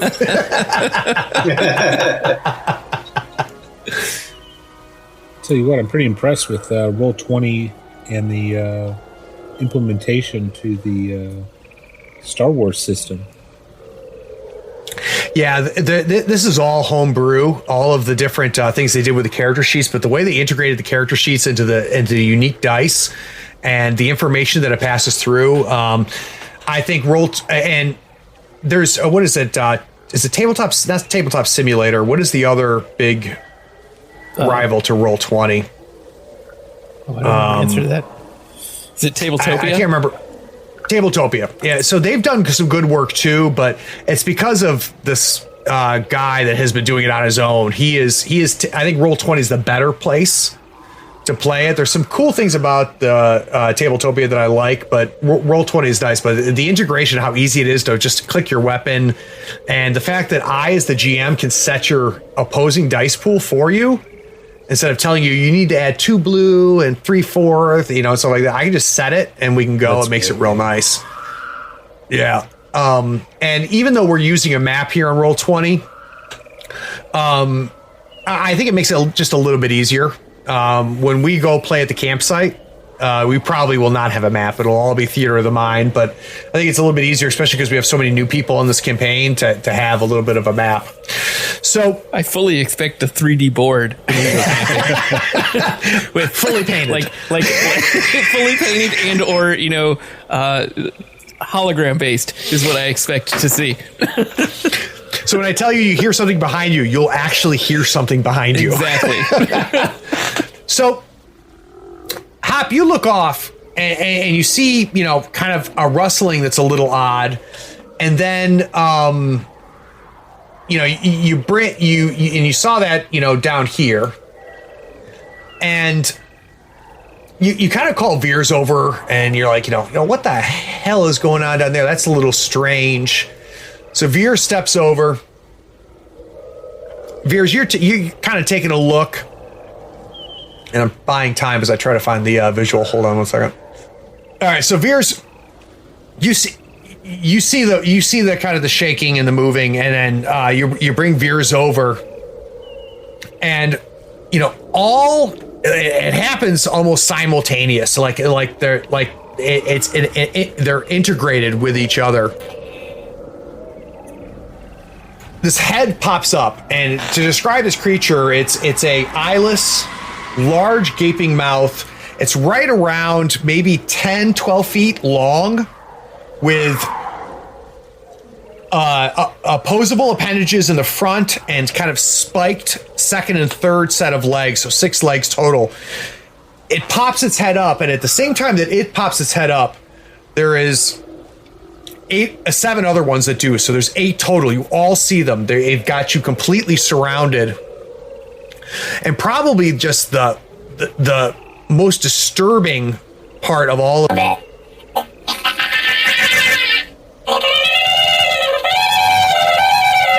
is just the sound, and it almost silences everything around it. We have got 3 PC slots first. Right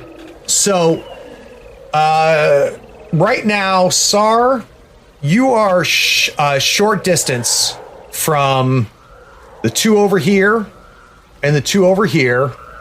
Veers and Hop, you're close to the 2 here. Uri, you're close to those here. So the rain bandages work as it goes short, close, engaged.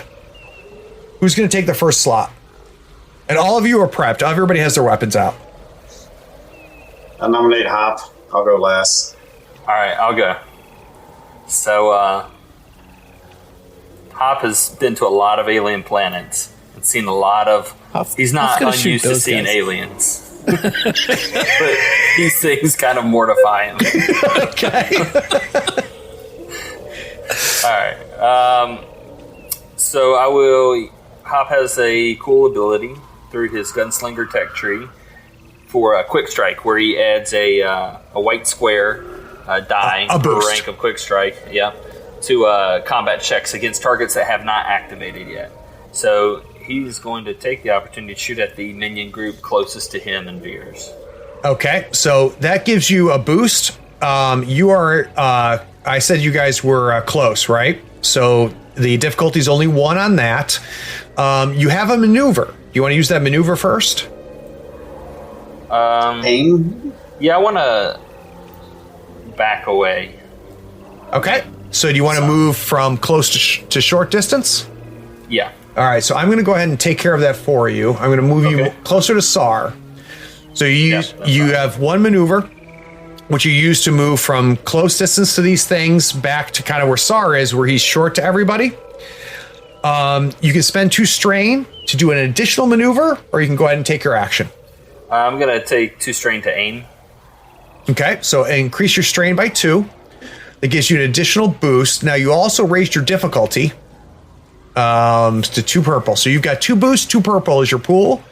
Go ahead and what weapon are you using?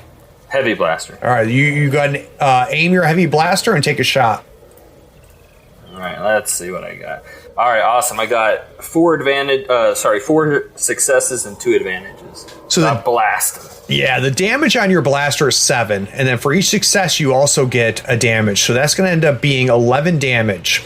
Now, the critical for that heavy blaster is 3, which means you would need 3 advantage to do a critical, which you don't have enough to. So we'll talk about what you use the advantage for here in a second. But you end up doing a total of 11 damage. So let's go ahead and take care of that. All right, so with Soak, which reduces the damage, on the screen what I'm showing Hop is that the 2 groups that he took a shot at. What a guy. He took them both out. But exactly why we brought you. I was quite mortified. Here's something that's interesting is, in more tactical based RPGs, you take a sword swing, you take a shot. But in Age of Empire, things are a little bit more abstract, a little bit more narrative.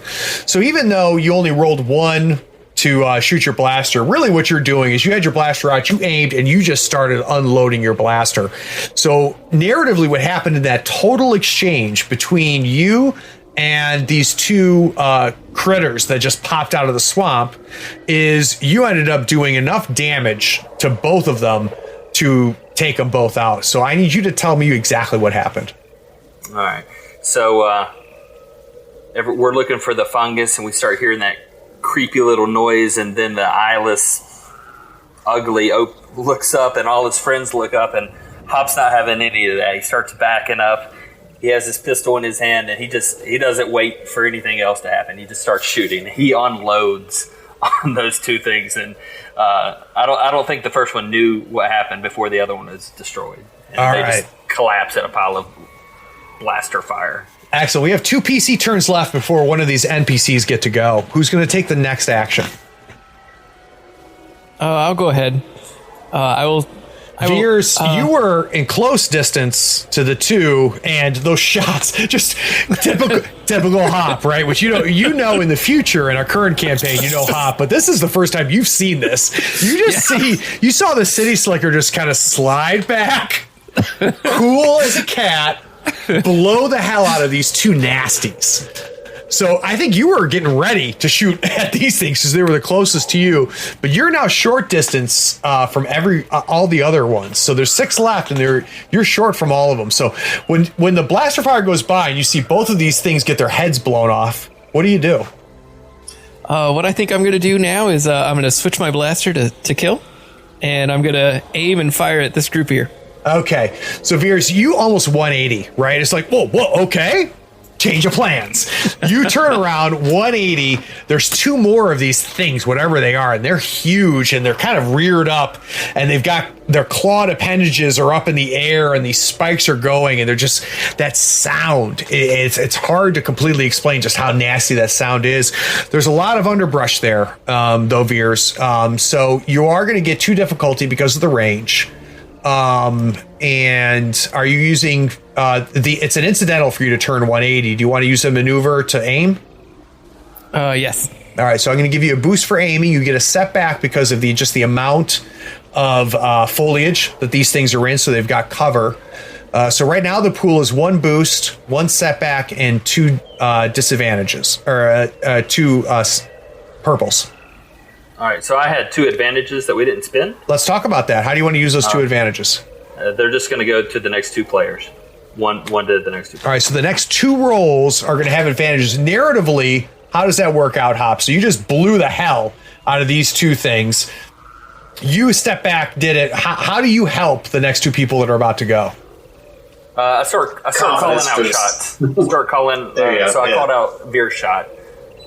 You know, I said, "Look there in the bush. There's They two of them." definitely have weak points in their heads. Hop found them. You saw them, right? Okay. So they're not nearly as scary as they were 3 seconds ago before Hop just unloaded a blaster and took them out. All right, so Veers, that gives you another boost. Yep. So Veers, your pool is ready with 2 boost, 1 setback, and 2 difficulty. And what are you rolling for your skill? I'm going to use the rifle? Yes, blaster rifle. All right. So, out of curiosity, Veers, how many total dice did you end up rolling? I rolled a grand total of 2, 4, 5, 6, 7, 8 dice. And how many successes did you get? I've netted 0 successes, 0 advantages, and 0 triumphs. So it's nothing. What's funny is that 3 of the dice blanked. He got an advantage, but he also got a threat. He got 2 successes and 2 failures. He literally ended up nothing. So you missed. Nothing good happened. Nothing bad happened. You 180'd. You took a shot at these things. Due to the 180, I probably fired just a little bit early and just shot off to the left or to the right of these fellas. All right, perfect. And in no way have you dissuaded them, right? Yes.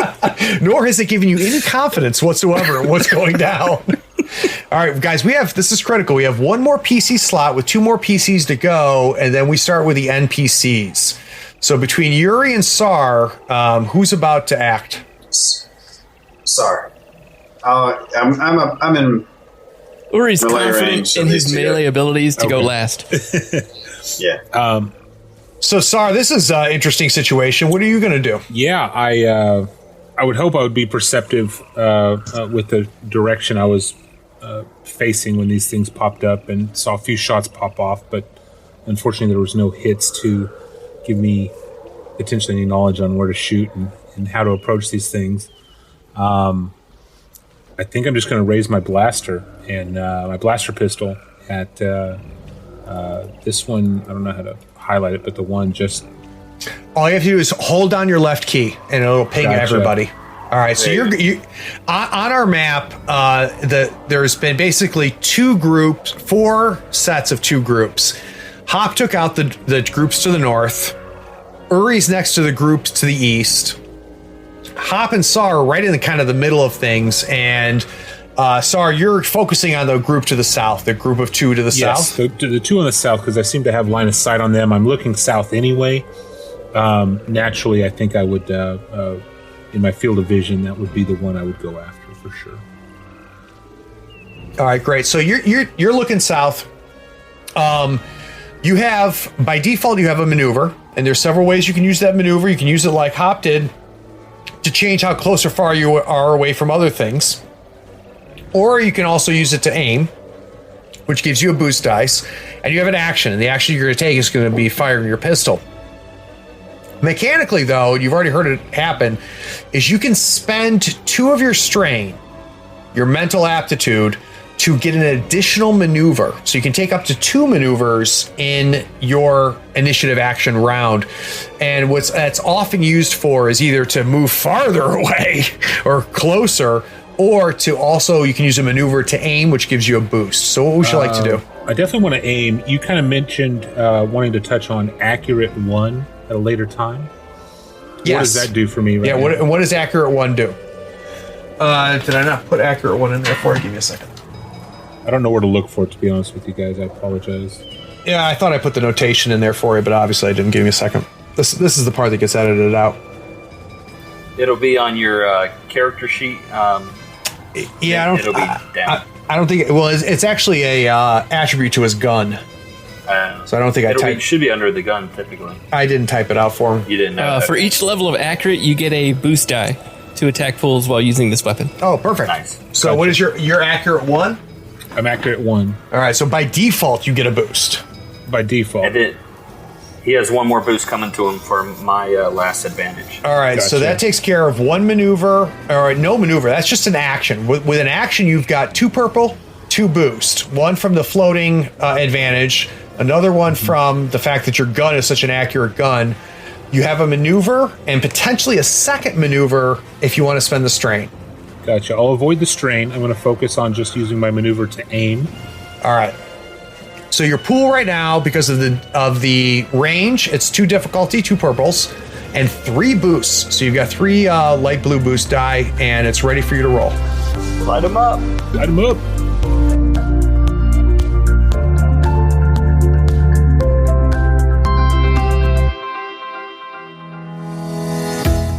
Howdy friends, here on the 3rd floor, you'll find us playing Malifaux and other games on Mats by Mars. They are scratch resistant, waterproof, wet erase marker compatible, and lighter than neoprene.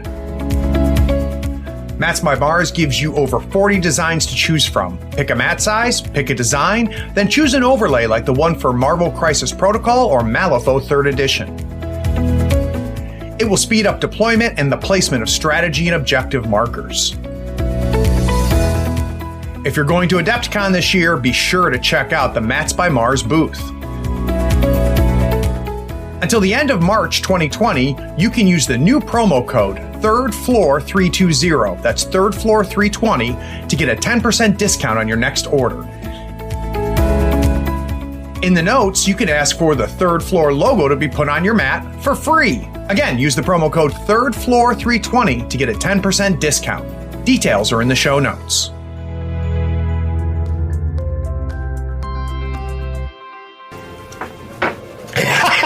6-7 advantage.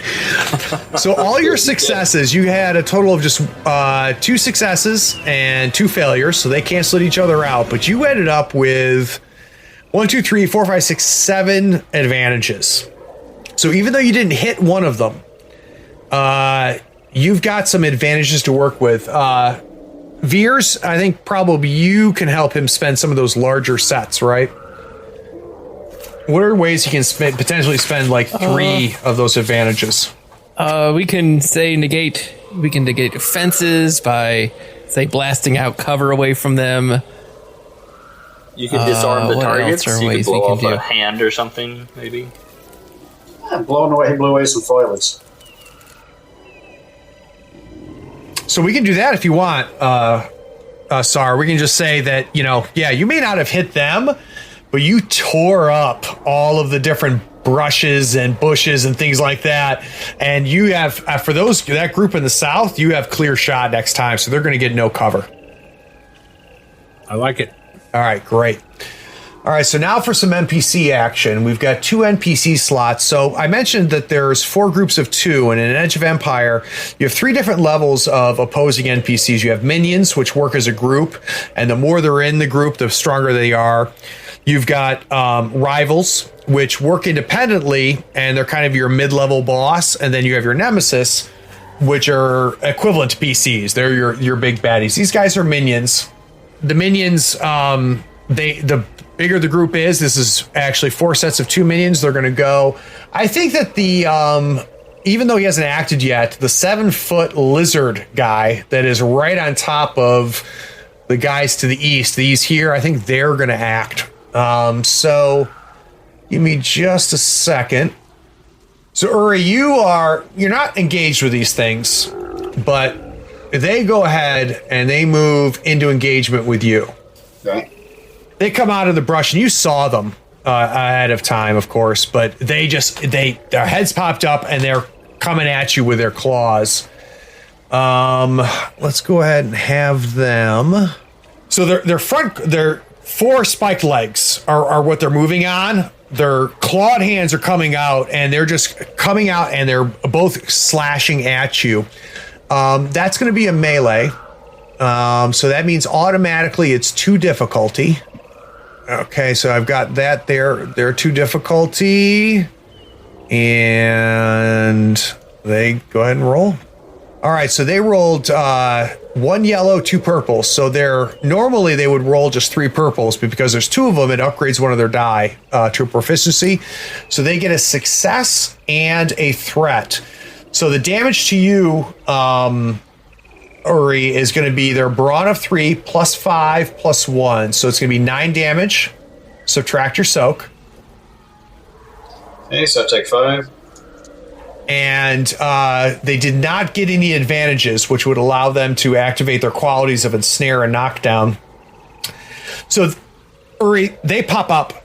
Their heads come up. They both launch at you with these really just unnatural long claw hands. One of them hits you. The other one misses you.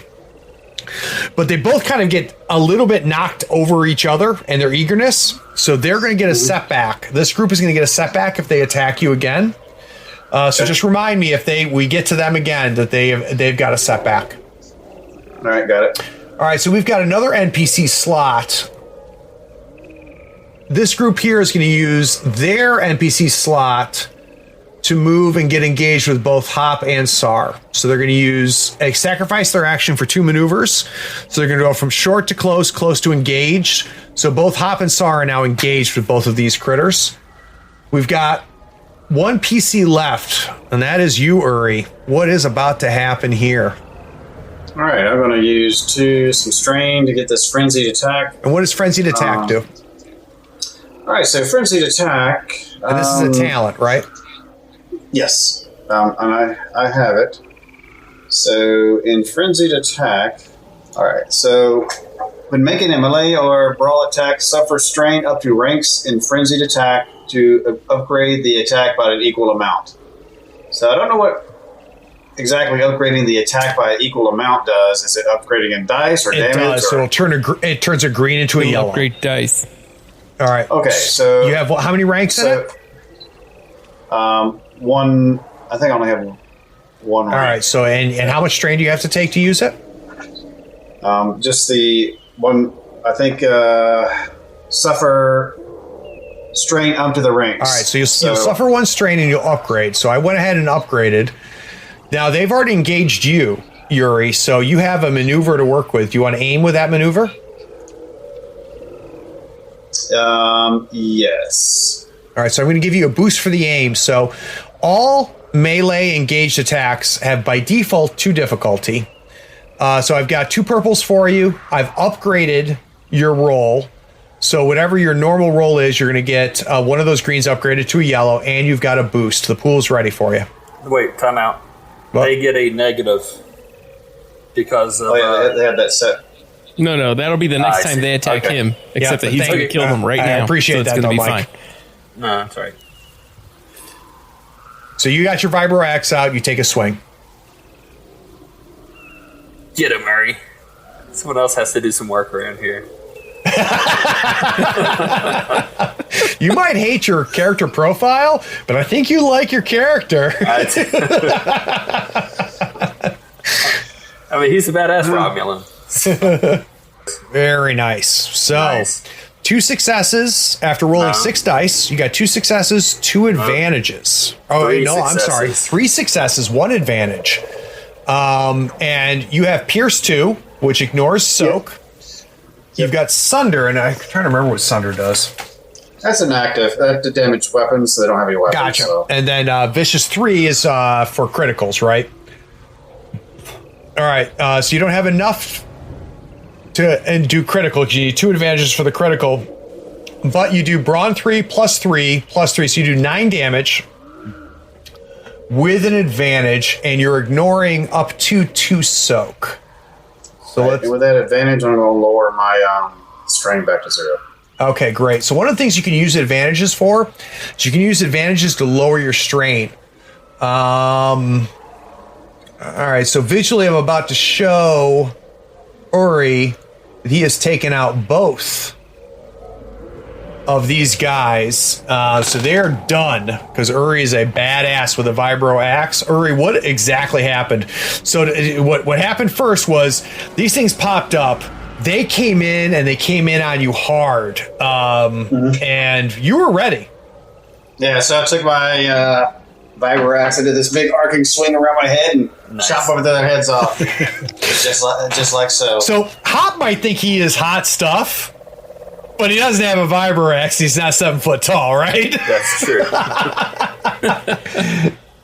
All right, so we got one more NPC slot, and that's going to be the group here to the south. The group to the south is in the same situation that the other ones was, where it's going to take them 2 maneuvers to get in there. And they may not be the smartest things in the world, but they're going to go after Yuri. So both of them move in on Yuri, and it's going to take them 2 maneuvers. So they're going to sacrifice their action for a maneuver. So Uri, you're now engaged with 2 more of these things. Describe to me what happens. You just cut the head off of 2 of these things with one big swing. You are not going to let Hop, like you and Hop have been working together. Hop is a bit of a hot shot, and he makes sure everybody knows just how good Hop is. And you know what? To his benefit, my man's good with a blaster. But in a little bit of Lord of the Rings, elf versus dwarf, you see him just blast 2 of them. And you're like, yeah, that's fine. You just behead 2 of these things as they come into you. But you look to your right and immediately see 2 more headed directly at you. I want to get a sense of what happens as those things come at you as you're coming off of that big swing. All right, so after I took that, I guess I got their attention. So these other 2 worms start just charging at me for their attack. Okay. All right, so that's good into the second round of combat, and we've got 3 PC slots, and anybody can go, even Yuri. So that's another thing that's neat about this. Go. Yeah, I'll probably go with Yuri again. So fight night. all right, so I'm gonna do another frenzied attack. So I'll raise my strain 1. All right, so that's going to give you a boost. Do you want to aim as well for your maneuver? Because they're already engaged with you. I will do my aim, yes. All right, so it gives you 2 boost. I think he's going to spend a light side point too. I think I'm good. I don't think I need it. I'll save the light side for you I'm guys. going to spend a dark side. Oh. That's fine. So we're Thanks, now Spears. 3 versus 3. No, he should have spent the light So you're side at point. 1 purple, 1 red versus your melee, and with 2 boosts. We're ready for you to take the roll. Holy cow. All right. So you rolled 1, 2, 3, 4, 5, 6, 7 dice total, including the purple and the red. The purple and the reds both came up with double failures, which is really, outside of the red getting a despair, is the best roll they could have. So you ended up with a failure, but a ton of success. So you don't hit these guys. And maybe, Jim, if you can help them out with getting multiple successes, what happens? Or what could happen to them? Oh, geez, Well, I'm going to, give everybody else an advantage. I mean, a boost on their next attack. I'll do that. So, narratively. Oh, narratively. So I take another big swing. It kind of brushes them back, and I'm trying, instead of trying to hit them, I'm trying to maneuver myself in a way to where it gives I brush the other ones back, and with this another big arcing swing, they kind of learn. They saw what happened to the other guys, so they kind of brush back a little bit, but that gives a little edge to the other party members too for a blaster shot. They're so busy dodging the Viroax that they might not notice a blaster shot coming their way. I like that too. They're so focused on you, and also I have a sneaking suspicion that at this point, with the amount of heat going down, that there's a little bit of a battle cry coming out of Yuri, don't you? Oh yeah, there you go. All right. So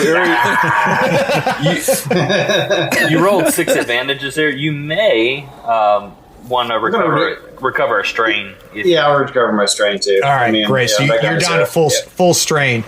All right, so we've got 2 PC slots before we get some NPCs to go. Does that leave us with 5 advantage to go into random to the next rolls? Is that right? Yeah. Thank you. I appreciate that, man. All right, so we got 2 PC slots before we got 2 NPCs. Trying to read up on what happens if I have to be engaged while I'm shooting at these things. So that's GM. What's the deal there? If I'm in close combat or SAR, can we shoot into close combat here? If you're engaged, you can shoot at them. You have an automatic. You get 1 difficulty because it's the same as shooting as close, but you also gain a setback. All right. Well, I'm definitely gonna Are you okay if I take the lead there, Sar? Yeah. I'll definitely hop. Yeah, go ahead. He has the short gun. Yeah, the well blast. So I'm gonna go. All right. And I'm gonna use my gunslinger ability that I unlocked, improved quick draw. And I'm gonna draw my other blaster. Okay. So now I'm gonna dual wield. and light side point, maybe? Yeah, I'm gonna use the light side All point. right, so let's walk through this step by step. So Okay. you are engaged, which is the same as short. So you get 1 purple for that, right?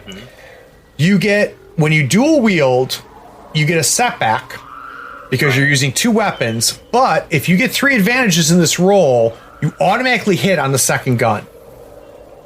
Yep. I am going to aim. All right, so that's going to give you a boost. And then you said you want to use the light side. Go ahead and press the light side. That gives you 2 lights to my 4 dark, which will upgrade your shot. Okay. All right, you are upgraded. The pool is ready for you, sir. So which weapon do I shoot with? I guess my primary. You want to shoot with the better weapon. Okay. Because that's the one. So, for example, whatever weapon is better, either because of accuracy or damage, you want that one to happen because you need 2 advantages to cause the second one to matter. Does that make sense? Okay. Yep. All right, so you rolled a total of 3 proficiency. 1 of those you gained because of the light side point. 1 ability, so 1 green, 3 yellow. 1 setback for dual wielding. 1 I should have purple. gotten an advantage, the floating advantage too. Oh, we forgot it. Yep. Yep. All right, so what did you end up with? 2 successes and 2 advantage. All right, so the 2 advantages does what? That allows you to activate the second weapon. So what is the second weapon's damage? I think it's 6, right? It is 6, yes. All right, so 6 plus the 7 damage on the primary. That's 13, 14, 15 damage. I think you know what's about to happen. Yeah. But what I need to do, because this is pretty cool, you guys, you purposely backed away from the first group, right? Because you don't want to be throwing fists and stabbing knives. You want to be shooting blasters. So you back away from that first group, and you get a little bit closer to Sar, who's another gunslinger, not quite as good as you are, but he knows his blasters as well. And then out of nowhere, another group comes out of the south, and they get right on top of you. What happens? So Hop backs up back to Sar. He smokes the 2 that were in front of him, and right about that time, these 2 come screaming in. Now, Sar's thrown them off by blasting all around them, and so their charge was disordered. And right about that time, Hop kind of gets his wits. He turns around, he draws his other blaster, and bam, 2 more holes. Nice. So I need to know, even though you don't necessarily taking the next shot, Sar, describe from your perspective what just happened, because you've never worked with this Hop guy before. I'm impressed. I gotta say, I'm just being as observant as I am naturally. I find myself just watching him act as opposed to watching the dangers around me. Yeah, I find it pretty amazing. Yeah, pretty good. All right, so we've got another PC before the. Actually, we've only got 1 more NPC to go. So we've gotten rid of 3 of the 4 NPC groups. Uri is acted, Hop is acted. We have Veers and Sar. Both Sar and Veers are short distance from the last group, but they're engaged with Uri. Yeah, I definitely don't want to shoot into Uri. Oh, isn't that nice of you? Isn't it? Sar doesn't know him though. Right. Put your knife on stun. What? Put your knife on stun and go in and stab him with it. So, am I close enough to maneuver to get there with a single maneuver? So you're at short, so it'll take 2 maneuvers to get engaged. How about myself? I know I'm a little closer to that one. You're both at short distance. So it would take a maneuver plus 2 strain to get 2. No, I'm sorry. You could give up your action and spend 2 maneuvers to get engaged, or you could spend a maneuver, 2 strain for the second maneuver, and still be able to take an action. But you guys both have your blasters out, so I don't know if you plan on drawing knives, but What's the risk of? I know there's some sort of friendly fire going on? Yeah. What happens? You're pretty accurate. There is. So if you shoot into a group that's engaged, and one of those engaged are friendlies, I have the ability as the GM to use any threats or despairs to direct all the damage to your friendly. So if you get any sort of threat or despairs, I can say the shot did, even if you're successful, your shot did not hit the monsters. Gotcha. They hit your buddy. And that goes away once I'm engaged as well. No, anytime you're shooting into an engaged group. Why? Now, if you're both engaged, then you would just get the setback for being engaged. You have no chance of hitting Yuri. Okay. All right, so then I'm gonna go ahead and move. I'm gonna take the 2 strain, and I'm gonna try to shoot these fellas. All right, go ahead and add the strain for me. So that puts you at 6 of 12 strain. So this has been a lot. I think some of those are from last time, but that's fine. You didn't reset yourself? I don't think so. Do you remember how much strain you had? Because we got to go back to that campaign to remember what you had. I think I had 4 at the end. Okay, so now you're at 2, but at the end of this, we got to put you back to 4, right? All right, we can do that. Yeah. All right, so lower yourself down to 2 of 12. This is the first time you've taken strain, is that right? We went up and down earlier, but it was up and down. So I think you're at 2 of 12 now. So you still have an action, Veers. So are we going to blaster rifle the hell out of him? And we're going to try to blast rifle the hell out of him. All right, I'm going to use the dark side to put us back in balance at 3 to 3. You get a setback for the fact that you're using a ranged weapon while engaged, but difficulty-wise, you only get 1 purple for it. You've used both your maneuvers, so you can't aim. So the pool is ready with 1 setback, 1 purple. Wait, there's a floating advantage for Uri's from Uri's. Yeah. Oh, that's a good one. Yeah. I'll All right, definitely need it. So I gave you a boost, and I also upgraded you because I spent a dark side. Excellent. All set. Ready when you are, sir. Hey, All right, so how many dice did you roll? Would you end up with? I rolled a grand total of 6 dice. Attaboy, And old I ended man. up with... What's that? No, sorry, go ahead. 2 greens, the boost die, 1 yellow die, the black die, and a red die. And I ended up with 3 successes.